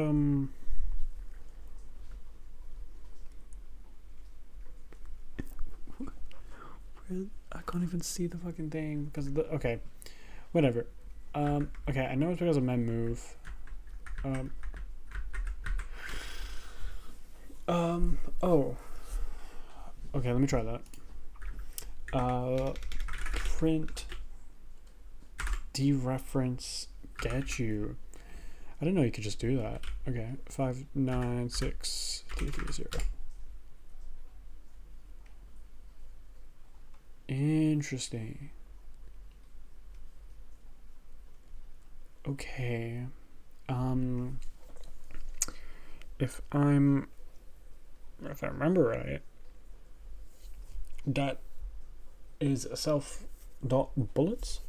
Cast it into your type. Wait, what? You can cast it as well? So then do I just go... What is my type? Oh my lord. Let's go back here.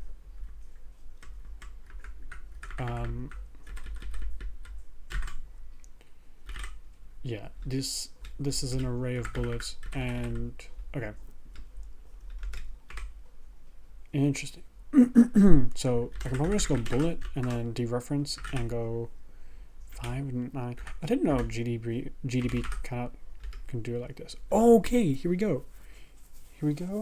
Cool.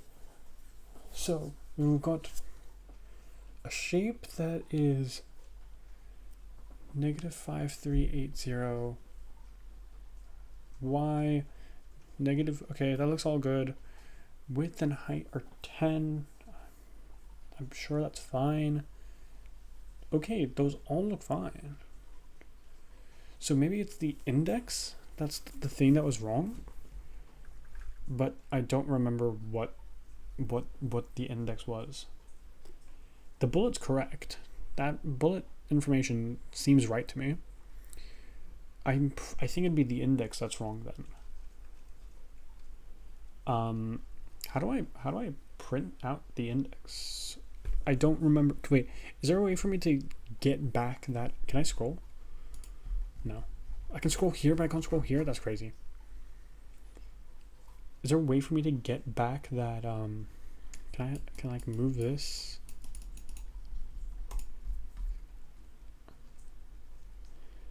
I didn't see the address. You have to change. Wait. This might be the first value of the array, but it might overflow the array or something. Oh, yeah. Because we're dereferencing that. That would be the first one in that array. You have to change the window highlight. Was that Control X O? And then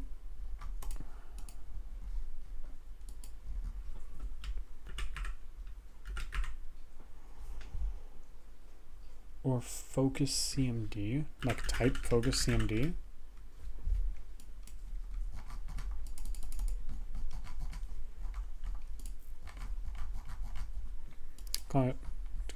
Can I scroll up like this?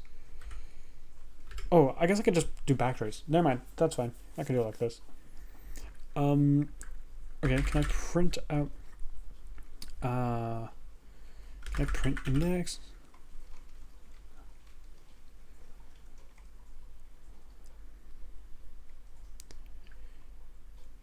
I don't think this is the same thing.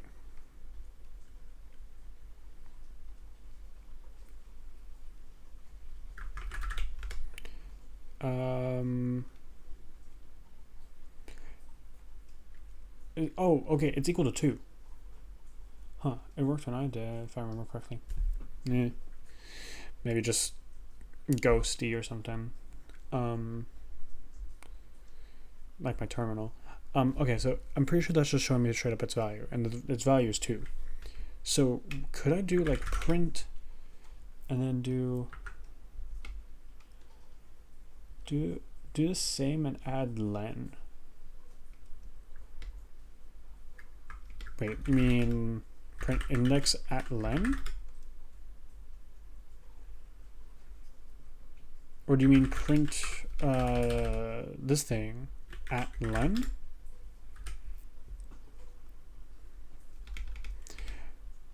Ooh, not with the bullet array.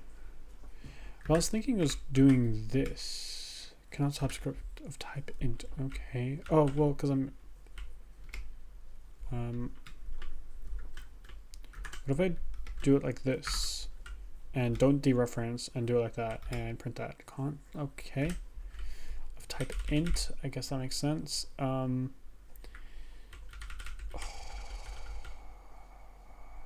here. Just cast it like this. Okay.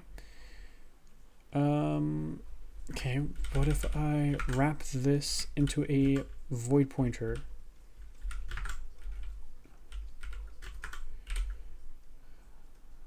Can I do this and then wrap this whole thing into a bullet? Wait, what? It didn't print it out. Wait. Oh, there we go. Wait, what? Okay.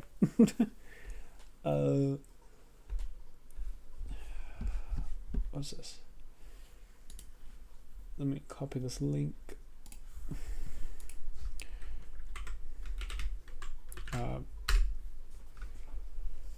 Artificial rights. It is often useful to print out several successive objects The same type of memory. A section of an array or you can print the contents of the array with dereference at. Is this with arrays or is this with? No, wait, yeah. It's okay. Let me try. So, okay, looks like I can just do p and then dereference. Oh, because my. Let me see. Let me try first. 5963330. And then at len. Interesting.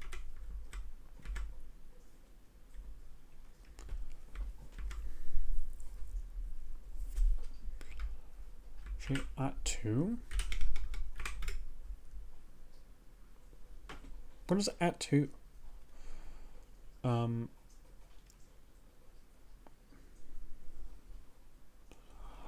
Oh. At 1? Okay. At 3, what happens? Okay. I don't know what the length of this is. But okay, let's try 2. And maybe what I can do is dereference it again. So wait, let me go back up to, was it this one? And then do 2. Okay. Here we go. Well, what if you do P2? I'm gonna try.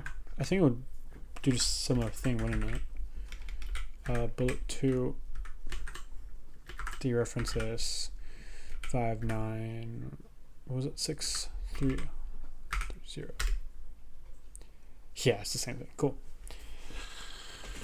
Okay. Yeah, so that all looks good. Let me try maybe with 3.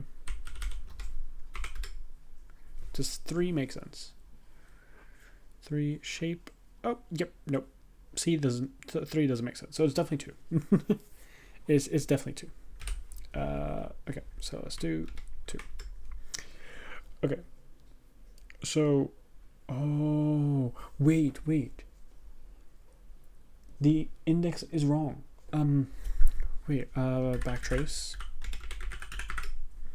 The index here, right? That's equal to 2. But there's only 2 in the array. So we're going out of bounds.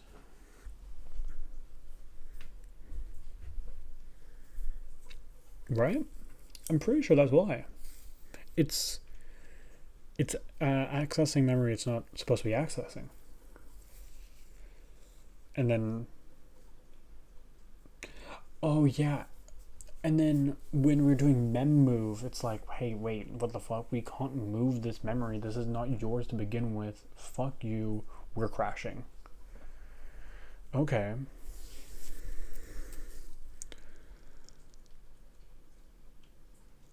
Okay. Now, the question is why? Why is it 2? Okay, I'm gonna close this now. I don't think there's anything else for me to do. Hey, that's all the information I really can get from this. It's happening when I'm removing a bullet. I saw that there's 2 bullets, and it's trying to remove a 3rd bullet.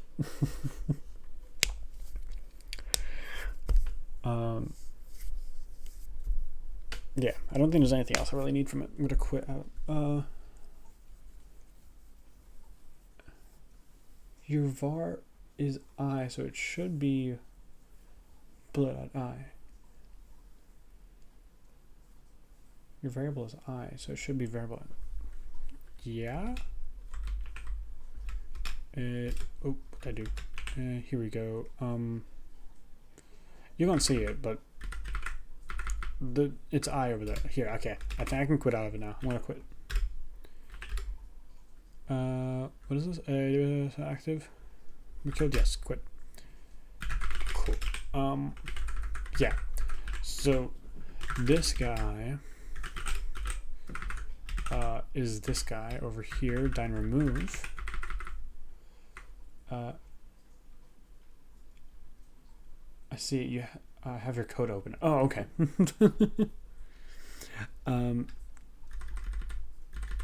yeah, so here, right, we're removing it here, and this is I. Oh, also though, that code that's on GitHub is probably older. I haven't committed this, and I have done changes to this, like continue and continues here and stuff like that. So that might be why.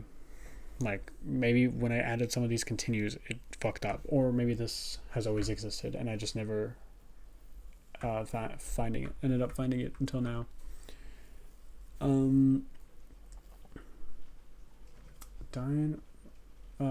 remove, yeah. So the code here was, we've got bullet 1, bullet 2.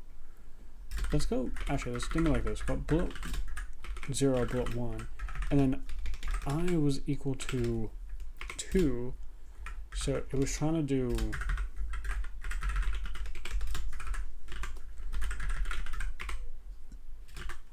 that, and that don't make no sense.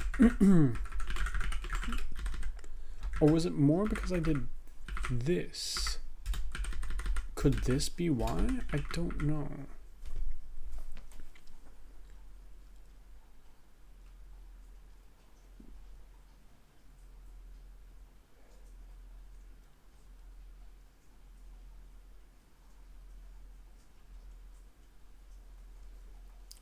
I'm thinking about this code again, right? What if the index is the last thing in the array? And then we're doing this where we get the address of that, and we're moving. Wait. This is destination, right? Oh. Yeah. This should be, oh, can I not get the then move? It should be destination first. Yeah, destination then source. So it's moving whatever's here into there. I don't think that's why it's happening. That segfault.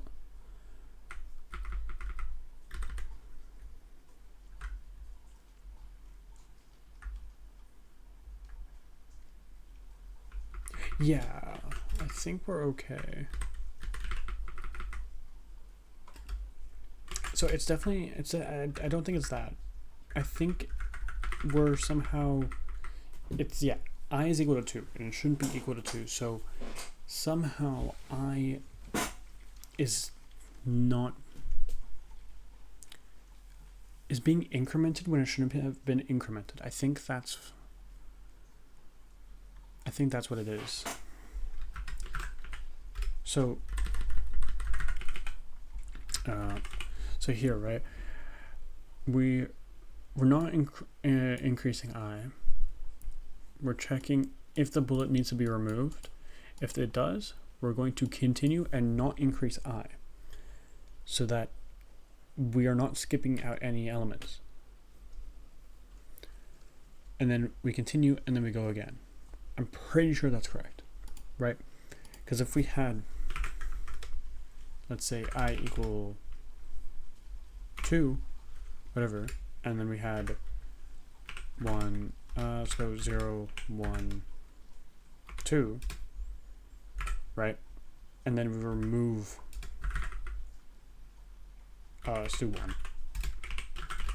And then we remove the one out there, we go this now. But we still need to get 2, which is at index 1. So this should be good. You could also set conditional loops in GDB if that helps. Maybe. But I'm not going to do that for now. Oh, also, I've been streaming for almost 3 hours and 45 minutes. Okay, I think... okay. Maybe I leave this for next time. I'm not too sure. Because this feels like it's going to be a big rabbit hole trying to figuring it out and doing a bunch of debugging. And it is almost 11:30 for me.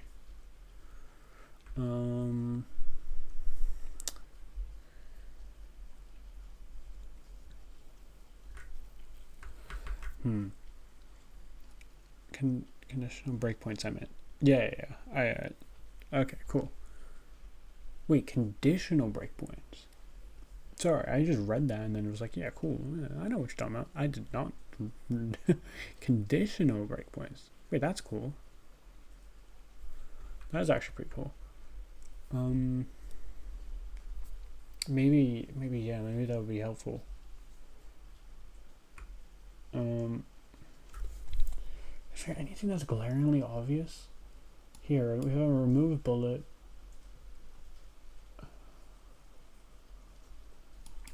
Here, we're checking if the zombie has died. If the zombie has died, we continue. And we're not increasing J, which continues to here. If zombie lives, bullet here. J.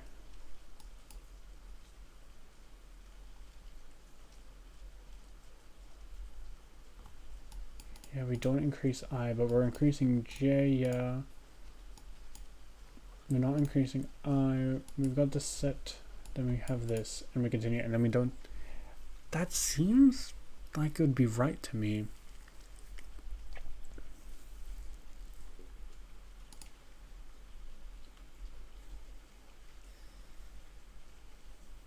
One thing that might fix this, which I was talking about earlier in the stream, is instead of doing all this continue and increasing it in certain areas shenanigans, I allocate some memory in the beginning, like when we initialize, that's used for like a temporary storage or like multiple temporary storages.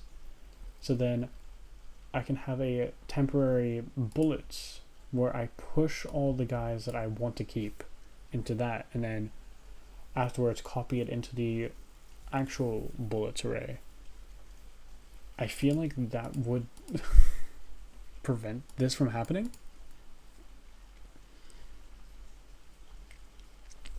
I don't know though, because I don't know exactly why it's 2, but I feel like that would help.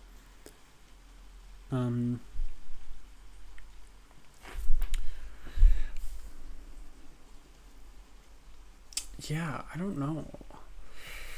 Okay, let me just go through this one more time. Right, we're iterating over it. We're not increasing I here. If we need to remove the bullet, let me delete this. If we need to remove the bullet, we will remove it and not increase I, and then continue. Cool.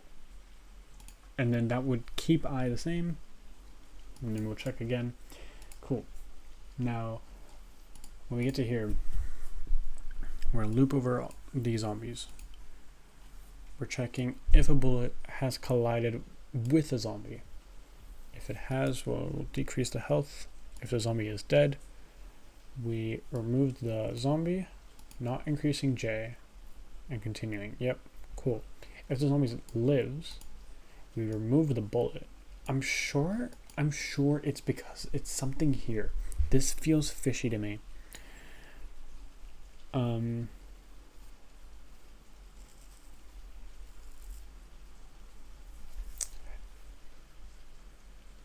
So we remove the bullet.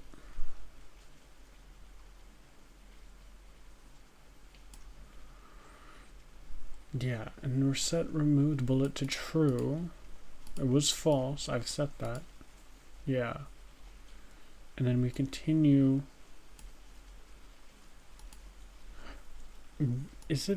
Could it be that there's something that I need to check, like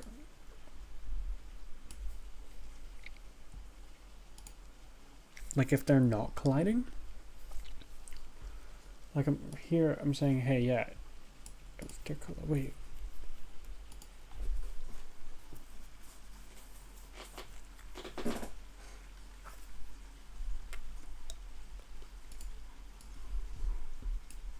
So, yeah, I'm checking. Did you remove all bullets? Oh, at I, yeah.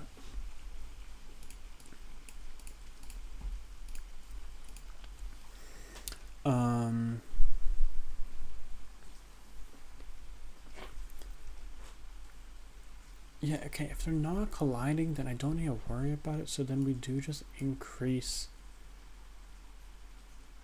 to the next zombie. Yeah, that seems right.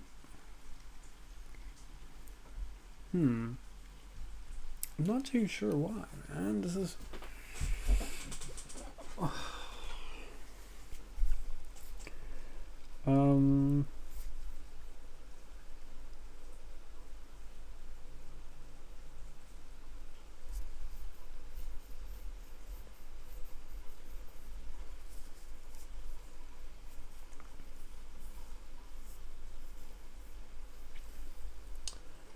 Sorry that went silent. I'm just thinking. I'm thunking. This has got me really thunking.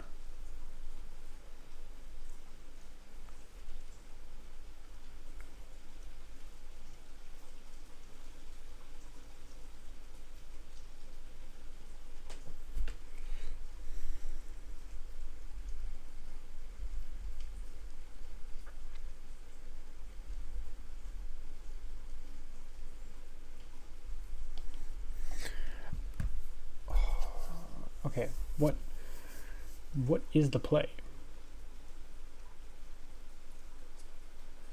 Player that points. Yeah, that's nothing. Why did I even read that? Die and remove. Yeah, removing an I. Yeah, I'm not like mixing up my I's and my J's, am I? That'd be really funny if it's just a simple like, oh, you actually put a J instead of an I.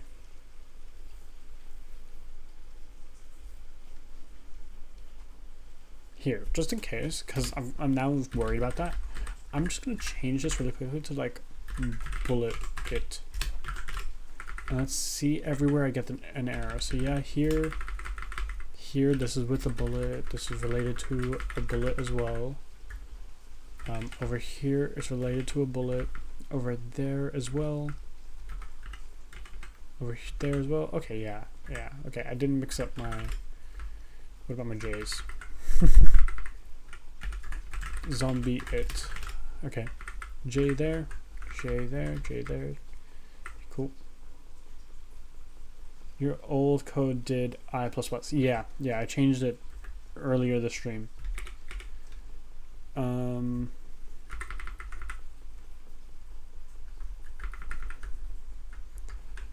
Yeah, that looks fine. Okay. Yeah, I changed it because I realized, because this is an ordered remove, if I remove it and I'm constantly iterating I will be skipping an element. Yeah, I'd be skipping the element directly to the right of the element I just removed. So I can't do I++. I need to manually choose when to increase I. And I'm assuming that is what has fucked me over. There's somewhere here in my logic that's wrong, and I'm not even thinking about, that leads to I being increased when it shouldn't. But yeah, and it's weird because of this. This is the part that's really getting me. Why is it happening if like this gets computed? Oh, oops. This condition should be constantly getting computed, I'm pretty sure, because it is an actual... It is not, it's a macro.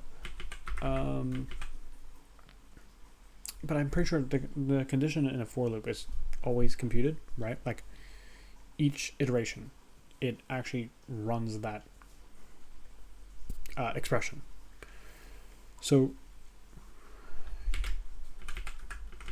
I don't know. It shouldn't have even gone into this for loop. Over here, yeah, it was over here. This code shouldn't have even run. Now, yeah, I completely like forgot that is even the case. Like, this should have been... No. This should have been false.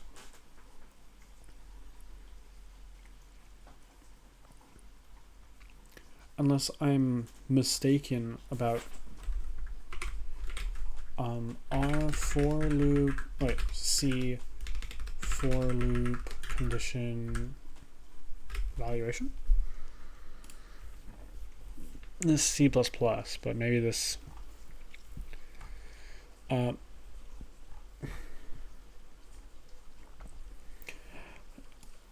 in some cases, compilers may be able to remove the condition from the automatic, but not always. In particular, yeah. So I don't think so. In general, if you would, for example, change the value of dim inside your firmware, it would reevaluate. But that is not the case in your example. A decent compiler, yeah, okay. So it should.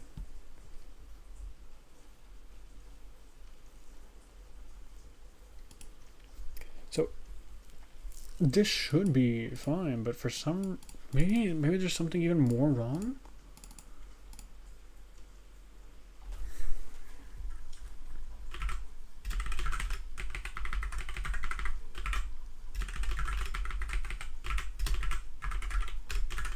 I'm doing some printfs.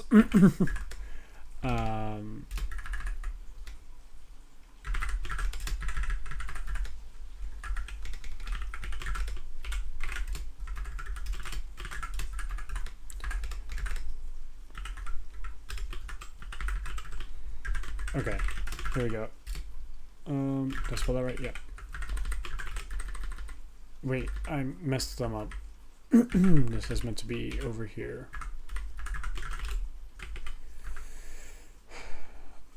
Is there anything else I want to check?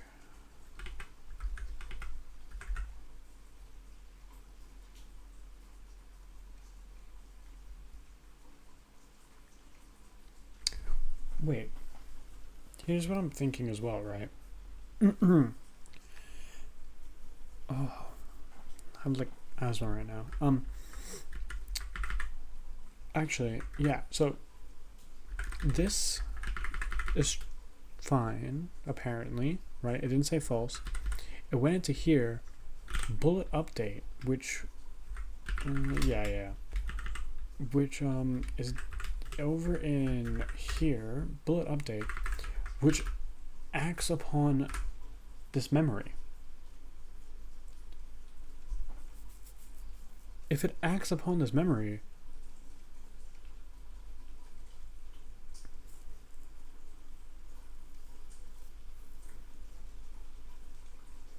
that's really weird. Because yeah, if it acts upon the memory and actually writes to it and changes the value of it, it should crash, or at least I think so. Maybe. But it's saying that specifically is segfaulting over here when we try to remove the bullet. Or are we, huh?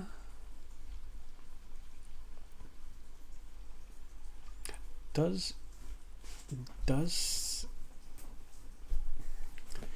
will it segfault if we try to write to here, right? Do C program segfault if you write to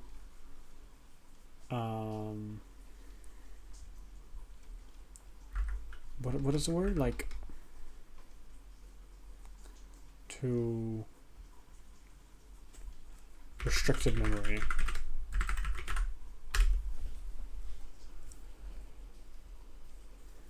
Yes, thank you. Yeah, okay. So the fact that this worked, but this didn't, then does that mean that this function is the one that's wrong? Operating system says no, you don't have permission, segfault. Fair. Okay, yeah, so that means, and GDB was saying that it's this specific function that was the one that that crashed, that segfaulted. So I is fine, bullet update is fine. It is specifically how I wrote remove. So I need to fix it. then maybe it is this. I want to write a little test to here. Let me see it. Can I write a test really quickly?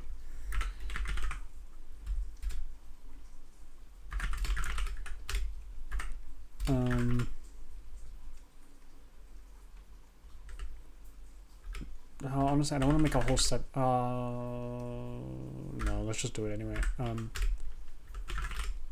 Let's just do this. Just go dyn array test. Whatever. Just .c. Okay, here, and let me include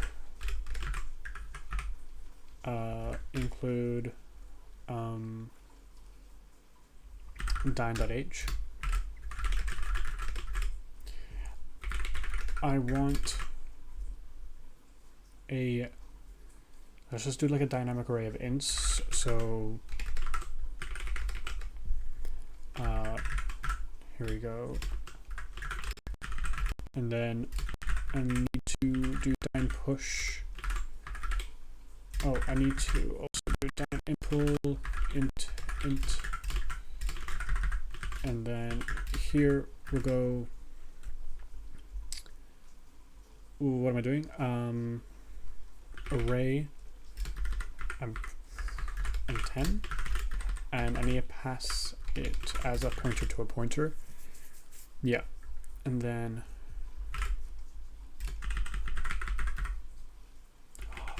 oh, I just realized I was in an ad break. I'm so sorry.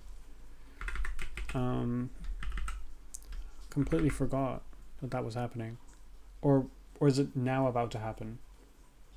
It's either that, I don't know, the pop-up just disappeared. So maybe if there was an ad break or there's about to be. Yeah, what does this return? That's why I looked into it. It returns a boolean. Yeah. Just to say if it succeeded or not. It's fine. I want to do, here, let's do 0, 1, 2, and let's just say I want to remove this last one. So I'll do dyn remove int array. Don't need this. 3. Okay, now it's an ad break. So what I'm trying to do right now is see if when I remove the last element in an array by doing dyn remove, if it crashes because of that index plus 1.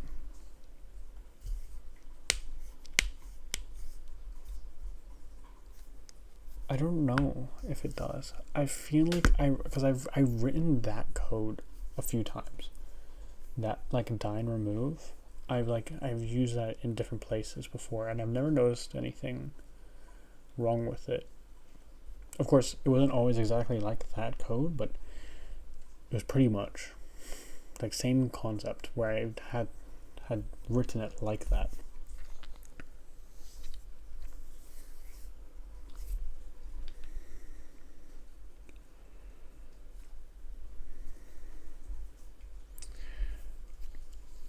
Oh.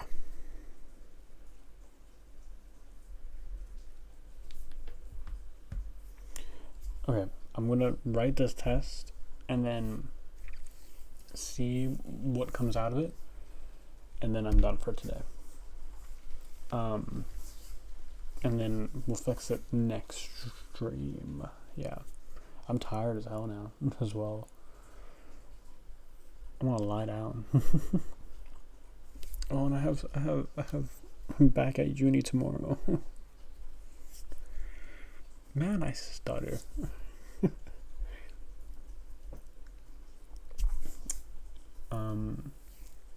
Man, I wish I had more water as well. Do I have more water? No, it doesn't look like it. Okay, I'll go down later and get some.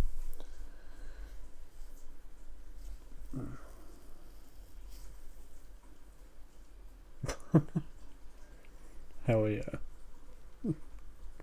Me when I yap.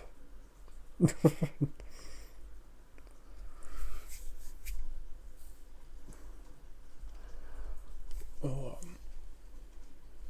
okay, so what am I doing? I'm writing the test and seeing what happens when I do that.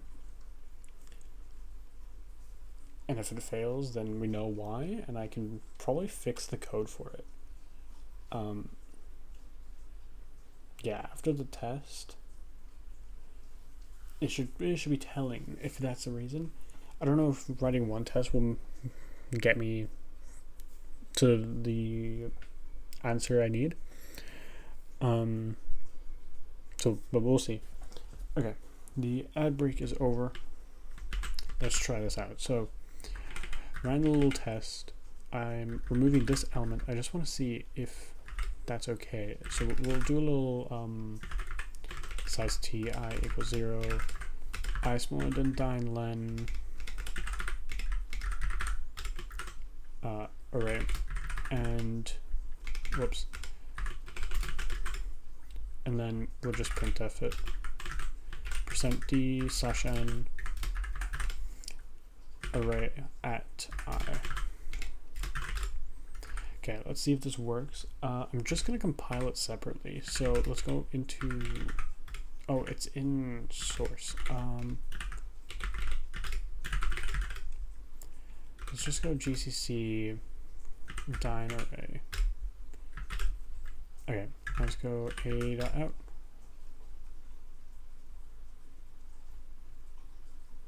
Whoa, what is happening? Malloc.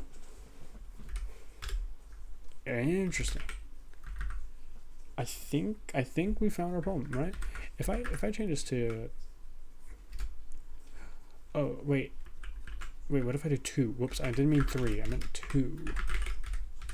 Let's compile it. Interesting. Never mind, it does work. Never mind. Because the output that we got from GDB was that the array had 2 elements in it, and the value, oh wait, no,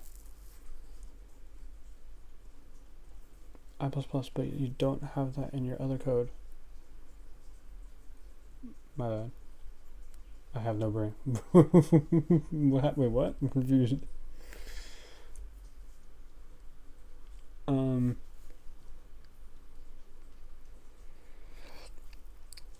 Wait, why was I...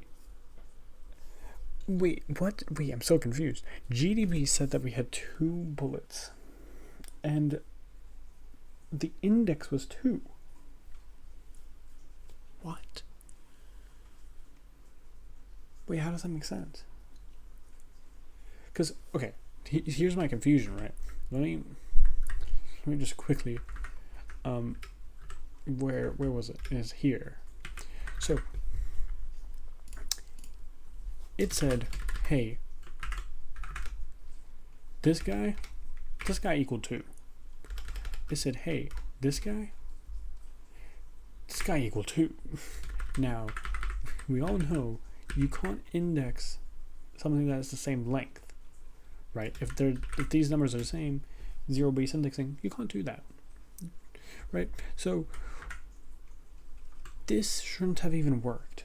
This should have been, hey, nope, you're done with the for loop. But it did. So that means I was 1 or something like that. And then we get to here, whatever happened, it worked. We were able to write to the memory, and the operating system didn't complain. And at no point can I change here. This doesn't change anything. We don't even remove a bullet or anything here. I doesn't change. And then we get to here, where we remove the bullet. And now when we remove the bullet, somehow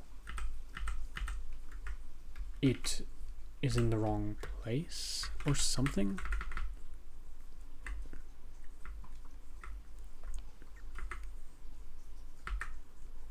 I don't know. I'm done for today.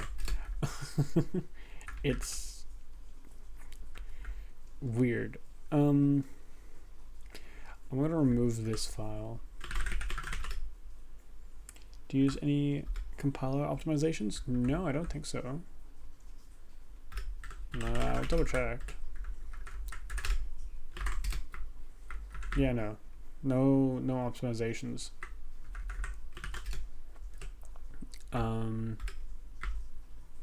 Yeah.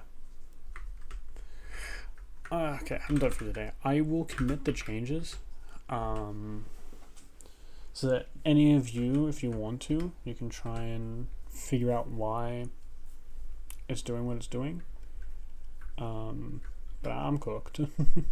To do fix here, let me cap this.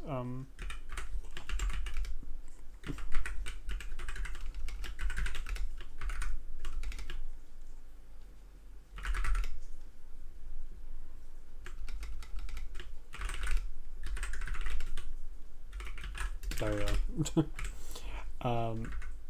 Yeah, I'm gonna commit this now, and then I'm done Rooney.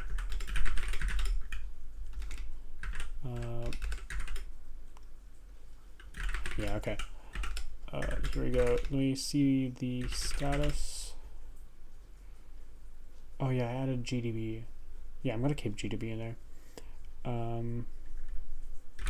Just look at the get diff really quickly.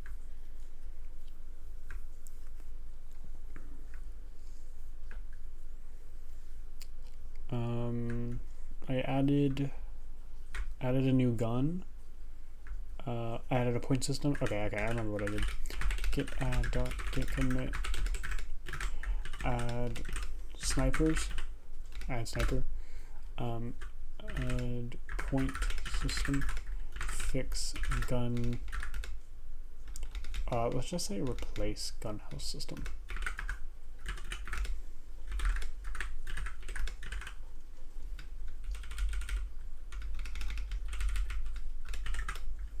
With found what did I find? Found oh, maybe find, maybe say that. Find segfault with bullets array. Okay, git push. There we go. So yeah, if you guys wanna try and help me, you can do that. Here is the repo. Oh, it's over. I already have it open.